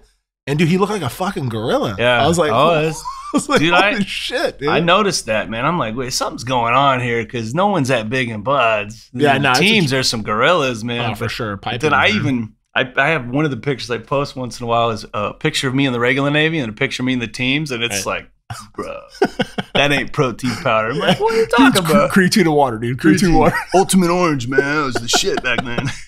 Totally. No, it was, so the Air Force is a little different that way because I was a cop, like I think I was fortunate enough to have a cool commander that was like, hey man, like I could totally hem you up and kick you out for this. And like, he took care of you. And he took care of me big time, That's dude. good. And so we're still, to this day, I still talk to him. Good. And I called him when I got out of the military and, like almost on the verge of tears, like thanking him because I was like, dude, like you could have changed the course of my entire life. You know That's what I mean? Who's your boss? Who's your coworkers? Because man, some dude would have crushed you. You might have gotten kicked out and like, fuck this, gone into a life of crime because no one's going to hire you with a bad conduct. Or, man. It completely changed the course of my life because when it all happened, like, it was like, fuck, dude, like, I'm going to be going away for a while. You know what I mean? Because they're talking about like 6 years or whatever. Like, I mean, a lot of time, for like use, distribution, all these other things. And it was like, fuck, I'm going to be, it wasn't looking pretty. But thankfully, like I said, like it all worked out, Yeah. and it was all good. And I'm glad that I still have contacts with those people, like my commander, my first sergeant. Like, dude, we still talk to this day. Well, and I'm sure he's glad he made that call because you're doing well, you're kicking ass, and that's for any leader that's out there. Take care of your people because that makes a huge difference. You know what I mean? So one of the reasons why I got out of the teams is my command master chief at the time was a dick. Yeah. Looking back on that, here you got a young dude going through divorce, mid to late 20s, hard charger, just needs to be left the fuck alone for maybe a year, take care of his divorce, his kids, his finances. But man, they keep pushing you. So then you're just like, fuck, I'm out. Obviously I have enough talent to get here. I have enough talent to go other places. Yeah. So for people that are leaders out there, take care of your people, man. Harness that. I think a lot of leaders can be intimidated by young little rock stars and maybe be jealous or whatever it is. But a guy like that taking care of you, what a difference that makes. No, he made a huge difference. And I I left, the military and got into corporate America for a little bit. And I had this issue with like one of my bosses, whereas like I was the hard charger. I was super smart and I had all the shit dialed in. It was all good. I wasn't the guy that was going to come in the office at 5 a.m. and then stay until fucking 7 p.m. It's like, dude, I got a family at home, dude. Like I like this job and it's cool. But what takes you 12 hours to do takes me about 2 or 3. Yeah. I don't need to be here all fucking being day, efficient, dude. Yeah. Some guys milk the clock too. It looks like they're hard chargers, but you're like, I was like, dude, productivity doesn't equal, activity doesn't equal productivity. And it's like, come on, guy. Like you're here and everyone sees you're here, but you're not doing shit. You're outside smoking cigarettes all day. Yeah. So we kind of had it out. And, we just definitely didn't like each other. And that was part of it, was like he saw that I was a younger guy that was like super hard charger and like, rising star. And there was like intimidation there. Yeah. But after he ended up getting fired and unjustly, he should not have been fired, but he did. And he came to me after and was like, hey man, I just want to apologize to you, dude. I really did a bad job of like being your boss and like leading you. Like you were one of the best employees I ever had. And like, I'm sorry, Yeah. But dude, it could have gone south, bro. He could have fucking got rid of me because I was on my way. Dude, they were starting the paper trail and then like for some bullshit. I'm like, dude, it is a matter of time. Here we go. Yeah, for the fuse is lit. Damn. Yeah. So when I got out of there, dude, I was like, that was part of the deal. It was like, nah, dude, I'm done. Yeah. I'm not coming back. That's it. I'm gonna do my own thing, dude. Yeah. So when you left Phoenix, what brought you out to Texas? Like, why'd you come out here? So Wes and I met contracting in Afghanistan. Oh, Whitlock? Yeah, and so we kept in touch over the years. And like I said, I have friends from the teams, from contracting, from law enforcement. And so one of the things he was talking about transitioning from, he had a security gig here in Austin, and that he was starting up Rogue American, and that if I was ever tired of the cop shit and this and that, and he'd kind of bring me into the business world and whatnot. And so that I knew that veteran-owned entrepreneurial shit was kind of a new thing, and guys were being successful at it. And I thought, well, this is a chance for me to rewire myself. Instead of just I've carried a gun to work my entire adult life. Yeah, this is my chance to break away from that and kind of on the job, learn from a bro that's become super successful at it. Yeah. And so, I flew out here for a week, stayed with him. I just wanted to make sure, it was the old shop. It's not the big one he has now. Yeah. And I dug it. I'm like, dude, it's a warehouse. It's a hard day's work, but once I learn how this works, I can learn how the back end works. And it seems doable. It doesn't seem, obviously vets aren't rocket scientists. None of us have, degrees from Harvard. So but there's so many successful dudes. There's got to be something to this. And so I saw that as my out. Otherwise I'm locked into, the way of the gun my whole life. Yep. And so I did that. I was at Rogue for, I want to say maybe 2 years. Black Tree started up. Yeah. And I just, the salary was better at Black Tree at the time. And then, teaching people how to shoot. I caught that bug. I have no formal education as far as teaching in the military or law enforcement. But because of my military background, a lot of cops can't fucking shoot. And they're scared of the annual qual. Yep. So my phone would start blowing up. Can you meet me at the academy? And I'm like, yeah, sure, of course, man. Yeah. Dude, you adjust 2 or 3 things, and in 30 minutes, this person's crushing it. They're way above the minimum standard. Because you know how it is in any military law enforcement. It's cookie cutter shit. Yep. They teach you with 20 dudes on the line. They're barking at you. They don't give a fuck. Oh, fail, pass, whatever. Yep. Just you take 30 minutes and actually just adjust a couple things on someone, and they're killing it. And I just saw that I could communicate my knowledge effectively. You make it simple. Any good teacher can make a complicated topic simple. Well, shooting's fucking easy, dude. Yeah. line up your sights, pull the trigger. If you have those two things, you're fucking good. Yeah. Once those steady out, you could be on one foot, you know, whatever. Yep. So nice, simple instruction. I saw success, and people were just super grateful, because if you fail a third qual, you can lose your badge over that shit. If you can't qual, you can't be a sworn dude running the streets. So you're literally talking about people's career, their means to provide for their family. And so I really thought, I like this, man. This is fucking cool. Yeah. And I tried to get to the firearms detail there, but dude, it's a mafia. Like, you can retire there. So until someone retires, it's not like 3 years they're back on patrol. It's like there's been people there 10, 14 fucking years, which is a shame, because they still think it's like the revolver days, or, you know, there's some good instruction, some good shooters for sure. But they need to purge it to get like people like me down there. I would have been great at the academy teaching people how to shoot. Yeah. So that caught the bug, but I wanted to learn the business. So I worked at Rogue for a couple of years. Black Tree pops off. That was run by another former contractor buddy of mine. Yeah. So I couldn't pass up that opportunity. So we had a good team there. You know, it went south with some business decisions. So initially I broke out on my own with my buddy, John Badon. Yeah. Jean-Claude Badon. Is that really his name? No, that's what I nickname him. That sounds funny. I love JB, man. He's one of the funniest, most humble, most talented dudes, man. You posted a video, I think maybe it was on his Instagram or on yours, where he's like sweeping the range, wherever. He's like, "Oh yeah, you are a Marine, man." Hey, Marine. Yeah. We always just went back and forth, and just that's hilarious. The thing is, I'm glad he's a very kind person, because he's very good at fighting. Yeah. So half his time in the Marine Corps, he's infantry dude. Combat deployments and shit. The other half, he was at the Marine Corps Martial Arts Center, which is real heavy on the MMA stuff. So he just beats the shit out of people. And to be an instructor there, obviously, you got to be really fucking, you know how Marines are fanatical about shit.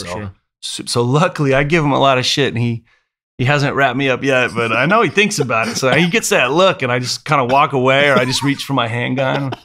As long as that's there, I got my little lightsaber, bro. Right. If he ever catches me without it, I'm done. So, but we always have a great time. And so, once Black Tree went south, we went on our own for a little bit. But Puerto Rico popped up through kind of the brotherhood, and it was just a reconstruction effort, nothing sexy, but it was a good daily rate. And I had never been to that part of the world, and JB went with me. And we had a great time. We're just, knuckleheads, driving all around the island looking for shit, air conditioners and whatever. And then our downtime, we'd hang out in the ocean. The ocean's super nice there, super warm. Oh, nice. I could easily be a Puerto Rican frog, man. That's easy day, man. No sharks. The water's warm, That's awesome, man. It's tropical. So you used a term. It's a cross between Mexico and Hawaii. Yeah, that's what it reminded me of. If Mexico and Hawaii had a baby, it'd be Puerto Rico. That's hilarious, man. They're definitely Hispanic, but they got that island vibe, man. They're just like little Hawaiians. They love to party and chill, and everything's kind of, there is no timetable there. Yeah. Your workers might show up at 7. They might show up at noon. They might not show up. Yeah. It just tripped me out, dude. Like, cause so laid back. Being in the elevator business, like we had like, you have offices all over the country, all over the world and shit. And guys that would like be like in LA or whatever, sometimes they would transfer to Hawaii because they want to take their family to Hawaii and work there for a couple of years.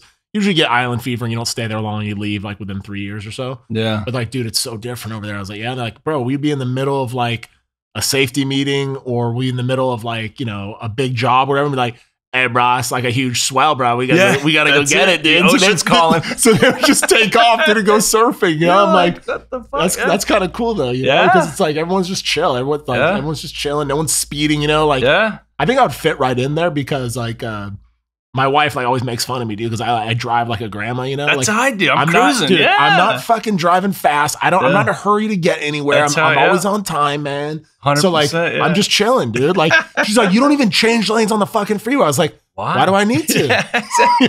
Well, as soon as you change lane, that lane's going to slow up anyway. Right, for sure. So I'm just kicking, So whenever we need to get like somewhere like super fast, like she's like, no, I'm fucking driving. You're not driving. You're like, all right. Whatever, dude. I'm the same way, man. I'm just cruising around, like, fuck, throwing some Sublime or something chill. Dude, definitely, bro. I got into this, what's that, Tosh Sultana or something like that?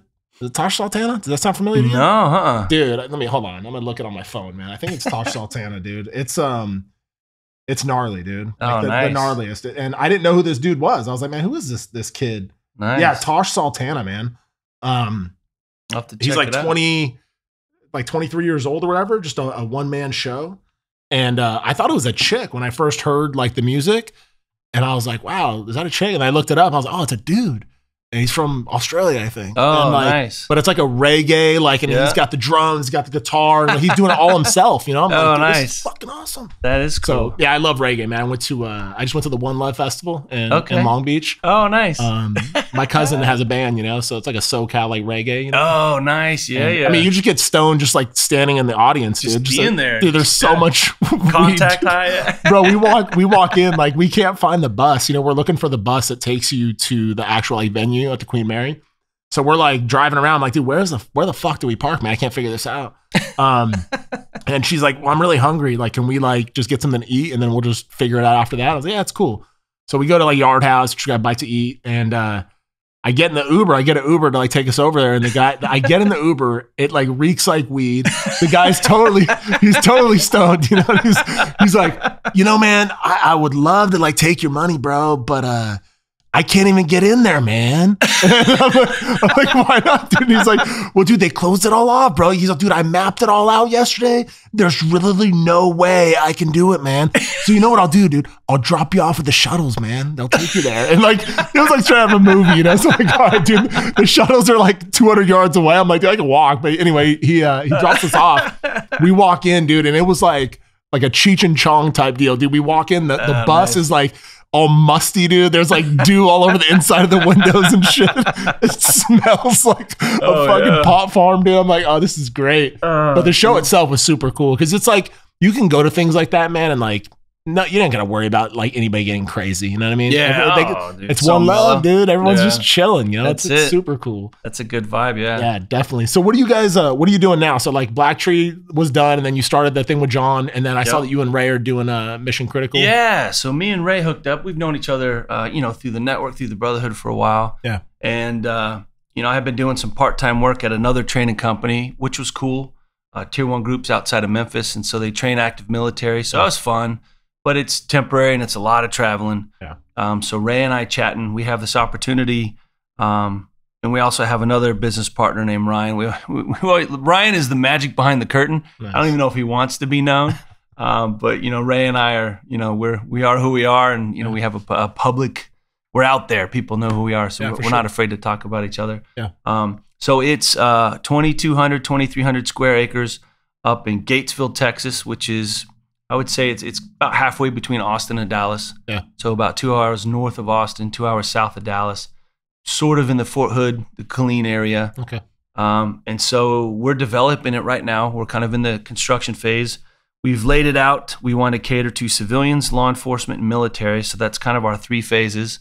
Phase 1 being civilians, 2 law enforcement, 3 military.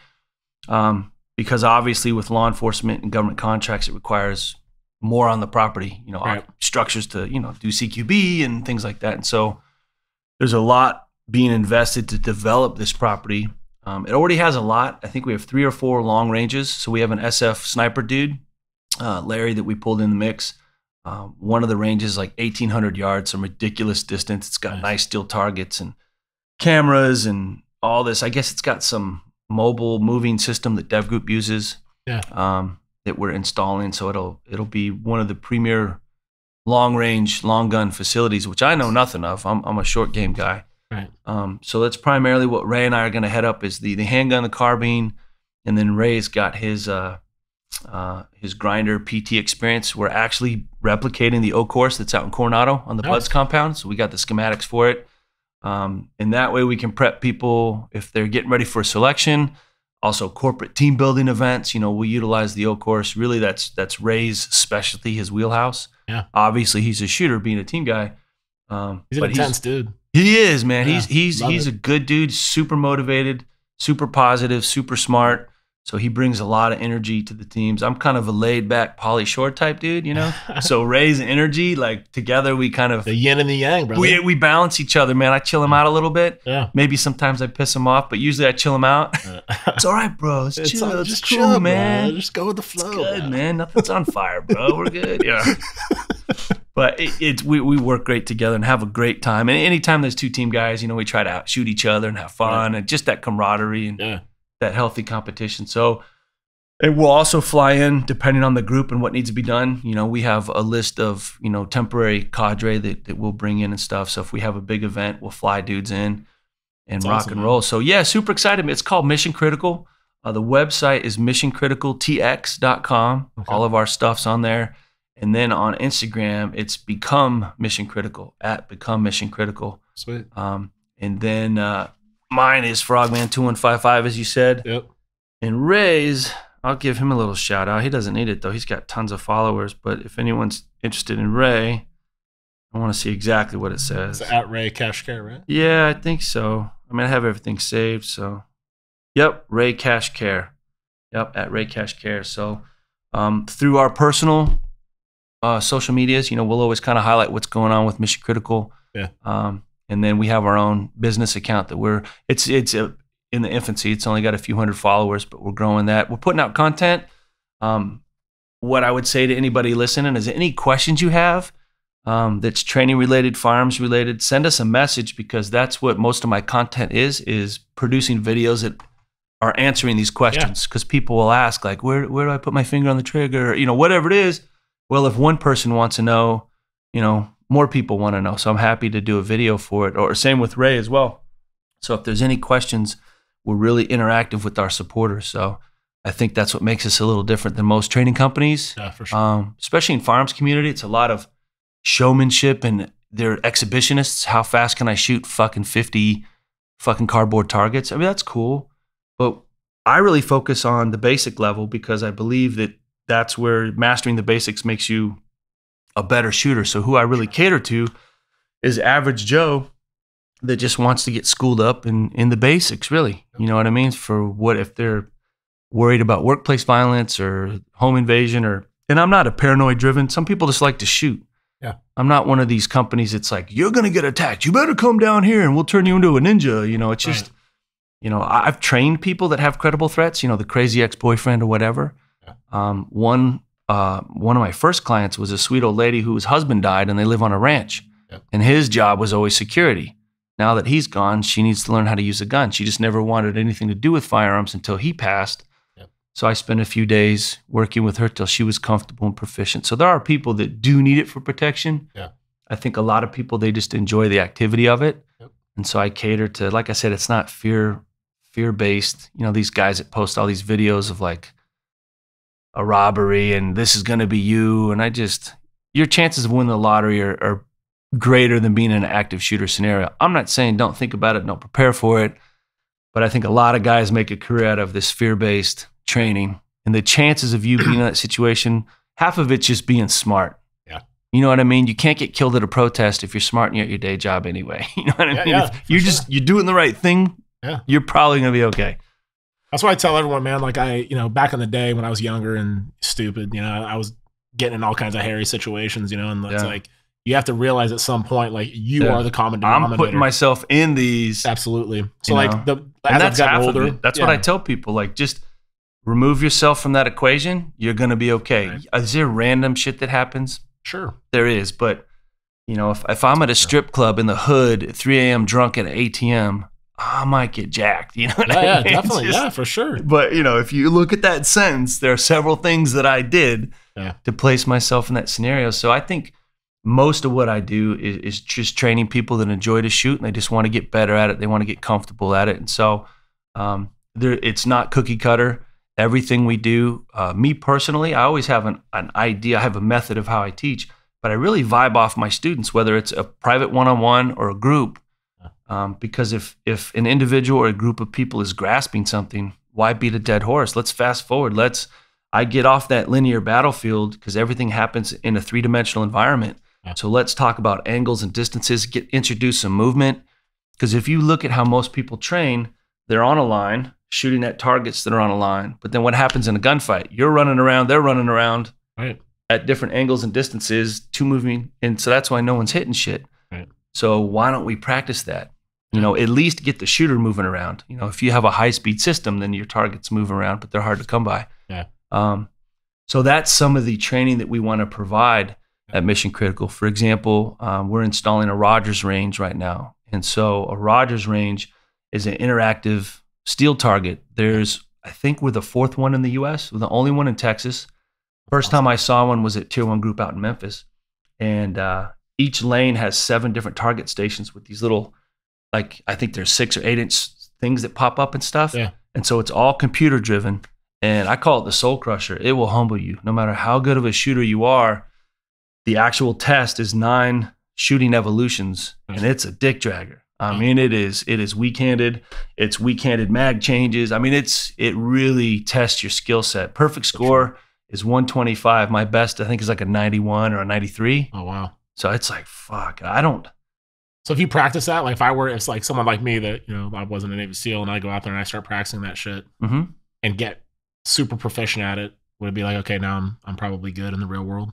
Yeah, I mean, that's the thing. So what the Rogers range will do, it's kind of like a boot camp. It'll break you down and then build you back up the right way. I like that. So what we're going to require is we want people, anything I teach is safety, accuracy, then speed. Yeah. In that order. That's the order of importance.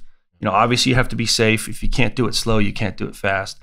So to get to the Rogers range, I'm going to require people, to go through at least a level 1 course to make sure that they're good at the basics, So usually I also teach like level 1 will just be static fundamental stuff. Yeah. Level 2, I'll introduce movement. Level 3, I introduce stress. And that's how we trained in the teams. We call them stress courses. Yeah. So everybody at a nice relaxed heart rate is a ninja with a gun, but you fuck someone up, you gas them out. Yep. Then they're breathing and they're all over the place and they're exhausted. Their shooting usually goes to shit. So that's how we would train. That's awesome. Run up a hill in a gas mask, do 50 push-ups, 10 pull-ups, grab this ammo can, run over here, assemble your weapon, run over there, and now shoot. You're like, holy fuck. So yeah, I saw a huge drop in that because I did a course with Johnny Primo and we did a stress shoot. Oh, he's big on that. And I'd never done one. I didn't know what the fuck that Primo was. is machine guns meet CrossFit, man. Yeah, for sure. I've taken a Primo course and I'm like, are you fucking kidding me? His final test we did, it takes like 5 minutes. Oh, for constant. Sure. You're like, it is not a quick 30-second little zigzag. It's like Primo will crush you and then you have to shoot. Yeah, he was saying that like a lot of guys, like you can do the whole, what do you call professional wrestler, shit where it's like, you don't need to put out, that much. But for most of the people that are at the courses, like they want to put out, you want to see what they're made of, For sure, yeah. And my hands were shaking, my heart rate's up. It's great though. You fight through that though. Yeah, you can't grip your weapon. Your sights are all over, and you have to really fight through that. So that's good shit, man. That's definitely something that, like I said, we start static, then introduce movement, and then the stress. Yeah. But Primo, man, I think he starts with the stress, man. With ours, like he kicks your ass pretty quick, man. You think you gotta? When I went to the class, like you're already kind of stressed out because like of who you're training with. Yeah, there's other guys there and females there that are like way better shooters than me. He attracts it's like, good shooters, yeah, for sure. So there's already some internal stress that you're already dealing with on your own, you know. And it's not like, hey, we're going to sit here and dry fire for however long. Yeah. It's like, no, I mean, he definitely promotes dry firing, to get better. Yeah. Like you should be dry firing every day. Like he's there to work though. But he's there to work, So it's like you're there and you start putting bullets down range like right away. It is. It's a very active course. Yeah. Anytime he's in town, I love to try to train with him because, dude, you always learn something. Yeah. I don't care who you are. That's one thing I learned in the military is cross train. Yeah, for sure. And contracting broke me out of that mold, especially when I was active duty. You kind of stuck to your own. Yeah. Whereas contracting, now my team is these guys, the different communities. Delta, Green Beret, we taught each other. Yeah, we all do stuff a little different. Wear our gear a little different. Yeah. So as an instructor, one thing I've noticed is a lot of guys, instructors are like magicians. They're good at their tricks. Yep. I can shoot my courses of fire really good because that's what I do. I do it over and over and over and over. Yep. Go to someone else's house and shoot their course of fire. And if you can still hold your own, you're still relevant. You're still, that's awesome. You won't be as good as them at their tricks, but a lot of people, they just stay in their own little bubble. They're afraid to be exposed. We call them street magicians, right? Because they got these little things they can do really well. Well, cool. Why don't you go over to his house and rock and roll? And so I love to do that, man. When will you guys be operational? When's it supposed to be? First off, do you guys have a bunch of investors, or is it kind of like No, it's just it's one owner, which is nice. The actual owner of the property. Nice. And so that's it. Then we have our business team, right, which is me, Ray, Ryan, and we just we brought Larry on board, our SF sniper dude. Right. He'll probably get mad. I keep calling him sniper. He's also an assaulter. He's like a 22-year Green Beret. He's like, fucking not just a sniper, man. I'm like, you're Green Beret. You do everything. I get it. but you're like our sniper guy. You know what I mean? Like, 'cause I can't do that shit. So that's your niche, dude. I know you can do everything else too, but what am I going to do if you do everything? Fuck, man. So you guys, when are you guys gonna be up and running? Like, when's the first course? Yeah, soft opening is in April. You can go to the website and sign up. And we're starting real basic again because we just want to make sure that they're safe and they have the fundamentals. Right. We don't care who they are. We got to make sure, So classes are available at that website, missioncriticaltx.com. And then May, we're going to have a grand opening. Nice. Which will be fun. So we'll have all the construction done. We're going to have instructors at each station so people can kind of rotate around. Ray might be crushing them on the O course. I'll have some handguns and carbines set up, and then Larry will have, some bolt action guns set up and stuff. And so it's a big enough property that you have to drive from station to station. Oh, wow. You kind of have the nucleus of where everything's at, but then the long ranges are on a different piece. And so we got some Humvees and stuff out there that we shuttle people around. That's super. So it's a great setup. The owner's a great dude. He's super. Everyone involved is super nice, super mellow, super on board, which is good because I've been a part of. I think we all have other business projects that the dynamics aren't the same, or they fall apart shortly thereafter and stuff. So this one we're doing very calculated, because we've all learned from our mistakes. I've seen things that work and seen things that don't work, and so collectively we've put a lot of good ideas into this, man. So where would people fly into? Like if someone wants to take a course with you guys, like where's the best place to fly? Would it be Austin? Yeah, I mean, it is halfway between Austin and Dallas. I would rather fly into Austin than Dallas. Dallas is pretty damn busy, and sometimes it takes you a while just to get out of the city. Yeah. So I would fly into Austin for sure because it's just easier. Yeah. And then there's hotels, and we have I don't know if it's a Holiday Inn, but there's somewhere in Gatesville. Okay. All that information will be on the website. Sweet. And I hope my vision for the future is, down the road is that we have some cabins or some tiny homes built, or even like tier 1 group, you have kind of a squad bay. Yeah. So that when people travel, they have a place it's all encompassed on the compound there. That'd be super cool. Cause I mean, most of the guys I think you're probably going to end up having like take course are going to be guys like me or my buddies that are already in the military. So exactly. We're used to that hut mentality where it's like, hey man, like you go to the hut. And well, you get a group of friends once a year, you come out and there's 10 of you and it's just, y'all stay in the bunk room and there's a bonfire out back and, grill some steaks or whatever. So definitely, man. I definitely want to give it that vibe because that kind of adds to the experience. Or even corporate guys. I've trained some wealthy guys from New York that would come out to Blacktree a couple times a year, and they love kind of just being in Texas. They're not, fat cats from Manhattan. They're just normal people now, and they want to get dirty and shoot and go out and have some barbecue. And so if we can replicate some of that there, and it's kind of a hospitality business at that point too. We'll shoot during the day, but then in the nighttime, it's good to have like a warrior night. Yeah, where you get the bonfire going and stuff. So super cool. It's got a lot of potential, and I'm just I'm grateful as to who's involved with this project so far. We really got a lot of good people, and it's gonna be good, man. I'll be coming out there for sure to take a class, no doubt. Yeah, definitely, man. Definitely, yeah. I mean, definitely. Like I said, watch the website, and we'll always keep in touch and stuff. So for sure. Anytime you want to come out, man, it'll be awesome. Fun. Yeah. I'm gonna ask you a couple questions, man, that I ask everyone that comes on. First one being, if you had like one book or one person in your life, whether it be in the military, personal life, whatever, that inspired you the most, who would that person be, or what would that book be, and why? Man, a big one would be Chris Ryan's book, The One That Got Away. Yeah. So that to me was suggested reading during Buds. Yep. So they told us, because this was fairly close to when the Gulf War popped off, we're talking mid-90s, so not that long before Bravo 20 went down. So they said, look, read Bravo 20, but then read The One That Got Away. And there's a lot of lessons learned in this scenario. And so long story short, I read Bravo 20 and thought, this is kind of fucked up. And I'm kind of new to the military, especially special warfare. Yeah. So when I read Chris Ryan's book, The One That Got Away, I'm like, this is my dude, man. The way he called it out, the way, like, things from his perspective, I agreed a lot with it, identified a lot with it. SAS, right? Yeah. Yep. And very motivational parts of, how he survived the mindset piece. And so really reading his book, he really influenced my generation of dudes in that he really was the first guy not to just say never quit, which is a catchy phrase, is like, this motherfucker walked like 300 miles into Syria. Yeah. ENE'd successfully the whole way. Like, it was just fucked up weather. You know, a couple guys already had died from exposure. Another group of them got captured from his patrol. He was the only one that didn't die or get captured. Just truly an inspiring story to my whole generation. Like, when we got a hold of his book, it was just wildfire. And so through the power of social media, man, I found that dude on Instagram. That's awesome. And I saw who followed him and who he followed. That's kind of how you can, you know, it's not a. And so I hit him up and I just said, hey, man, just kind of a weirdo here. You know, you're kind of a childhood hero of mine, man. Right. They recommended your book in Buds. And just so you know, my whole generation's in awe of your story and your accomplishments. Like, thank you. You're awesome.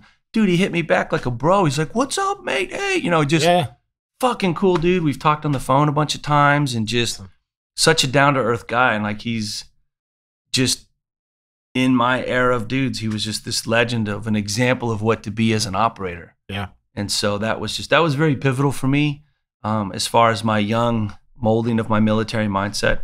And that has developed into, you know, what I still carry on to this day. So I would say Chris Ryan and in that book was very kind of a pivotal of forming of the way I think and that type of stuff. So yeah, man. Yeah, man. I actually sent him a message last week. Yeah. And told him like, hey man, I'd love to get you on the podcast. I mean, I know he's a super busy guy, but I was like, I want to say he lives in France, I think, or some shit. He travels, he's kind of back and forth to the States and back and forth quite a bit. So he's on the move a lot, man. Yeah, I told him, I was like, hey man, like I'll fly to France, dude. I don't give a shit. You know what I mean? Like, cause I think the story would be a cool story to hear. And dude. You know, I was stationed over in England. So like, I never worked with any SAS guys, but like you hear about it, you talk about it, whatever, you're on RAF base, you know what I mean? The heritage and stuff like that. So I don't know. It'd be kind of cool to link up. That would be a good dude. Let me know, man. I'll fly out with you. Yeah, hell yeah, Chris, dude. It's me. He'd be like, oh, fuck, that weirdo from Instagram. So you brought this guy? Oh, yeah, dude. That'd be awesome, man. We should try to set that up. He's my audio visual guy, man. He's fine. He's taking pictures with your iPhone and shit. Taking selfies doing the podcast. Like, just go away, dude. Freaking him out, man. We totally need to do that, bro. So if he gets back to me, I'm seriously going to try to set that up. Like, hey, man, I'm going to bring my audio guy with me. Is that cool, you know? And then I'm going to chill up, dude. You'd be like, I'll fly to Austin, dude, and then we'll fly here, you know? Hopefully it's, you know, not too many stops, but figure it out, man. Yeah, just have to see if he does hit the States once in a while. So pin him down when he's stateside, man. For sure. Should do that up. That would be awesome, man. Yeah, that would be a good one. And then the other question I'm going to ask you, if you had one lesson that you learned in your life, like the biggest lesson that you could impart, like on, you know, the younger generation, or whether it be your kids or other kids, what would that lesson be that you learned, and why? Why would that be the one lesson you'd want to share? I would say family first, man. Part of my downfall in accomplishing the things that I accomplished, it's almost like becoming a professional athlete. You have to be selfish. You have to invest a lot in yourself. And every team guy will tell you the teams come first. Like, that is who you're married to while you're in. Yeah. And the family suffer for it, man. That's why divorce rate's so high. Yeah. Your kids don't know you or they hate you. So my lesson is families first. Like, just never forget that. It's, you know, even if you're in a job like the teams, or even as a cop, like, even when you're home, you're not there mentally.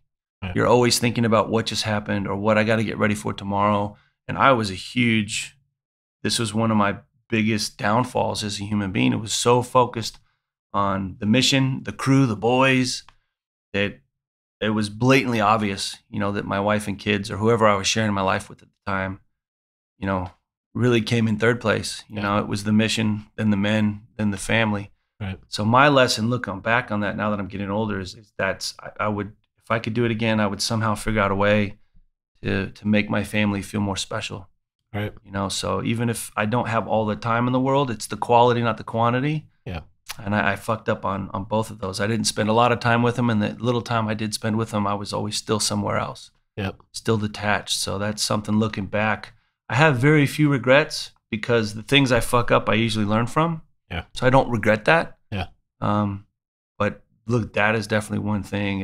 And I would just tell people, no matter, and the more successful you are, usually the more demanding your workday is, whether it's corporate or whatever.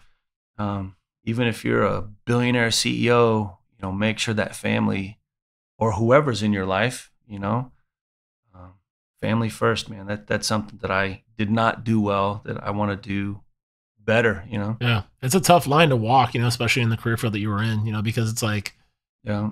I don't know, man. The mindset is like, it's to me, it's like second to none, you know what I mean? Like where it's a mission first, you know, it's like your mind kind of has to be there in order to be successful. It has to be. Just like, it's like being in the NFL, dude. Right. I mean, you are just so hyper-focused on this. You don't want to let anybody down. There's a lot of shit to learn, especially when you're new. Yeah. I mean, it's just, there's an academic piece you don't realize, just like the NFL. You don't realize how many hours they spend memorizing plays and shit. Yeah. It's the same thing in the teams. Yeah. You know, memorizing all the gears, radios, weapons, parachute shit, dive shit, you know, tides and currents, offset navigation, you know, all the little stuff that you're just constantly learning, relearning. Right. And you're gone 10 months out of every year, even during training. Yeah. Because there's nothing to a SEAL base but gear. You travel here for 2 or 3 weeks. You travel here for 2 months. You know, so you're home for a week and you're out. You're home for a week, you're out.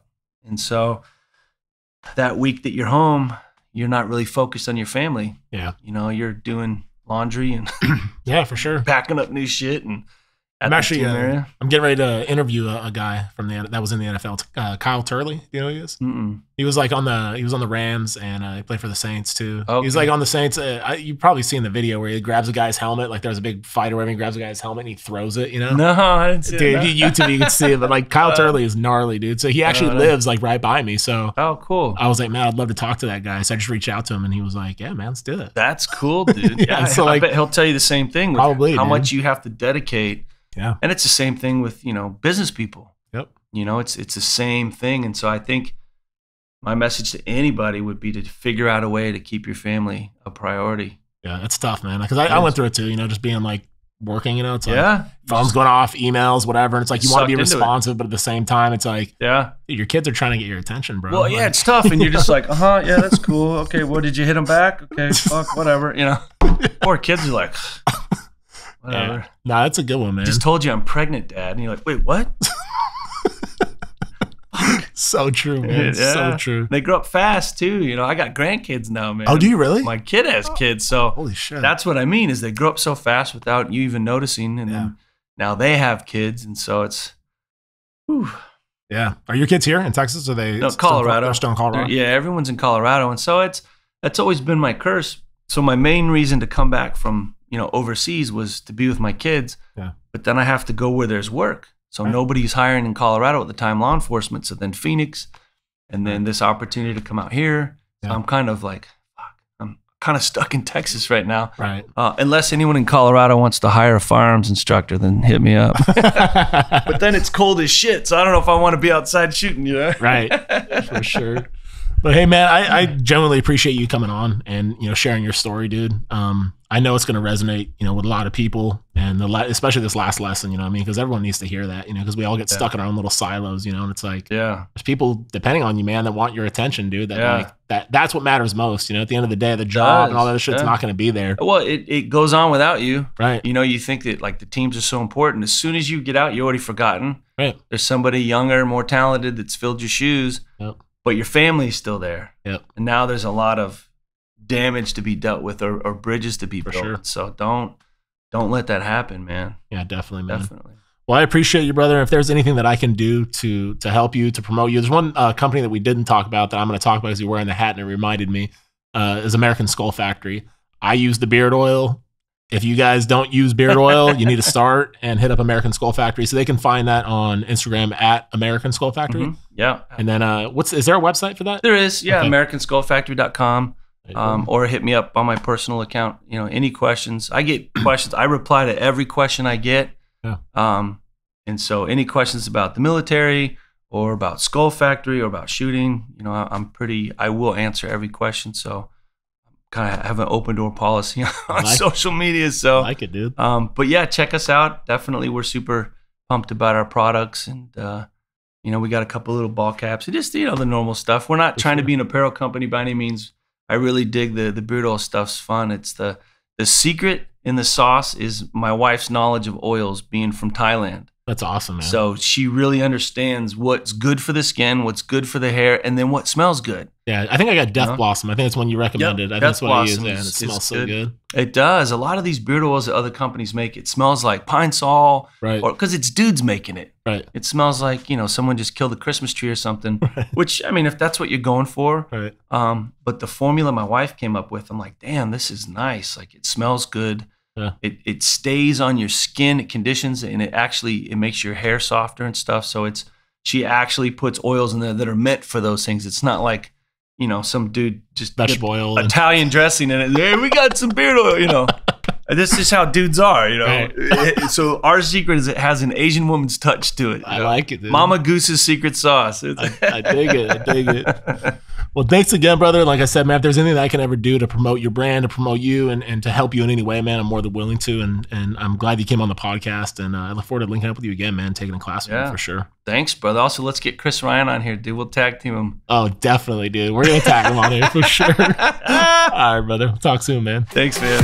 Thank you for listening to My Backstory. Stay motivated and stay connected off the show. Follow at my_backstory_ to be a part of the journey to recovery and to see where your story goes. Or visit us online at hereismybackstory.com.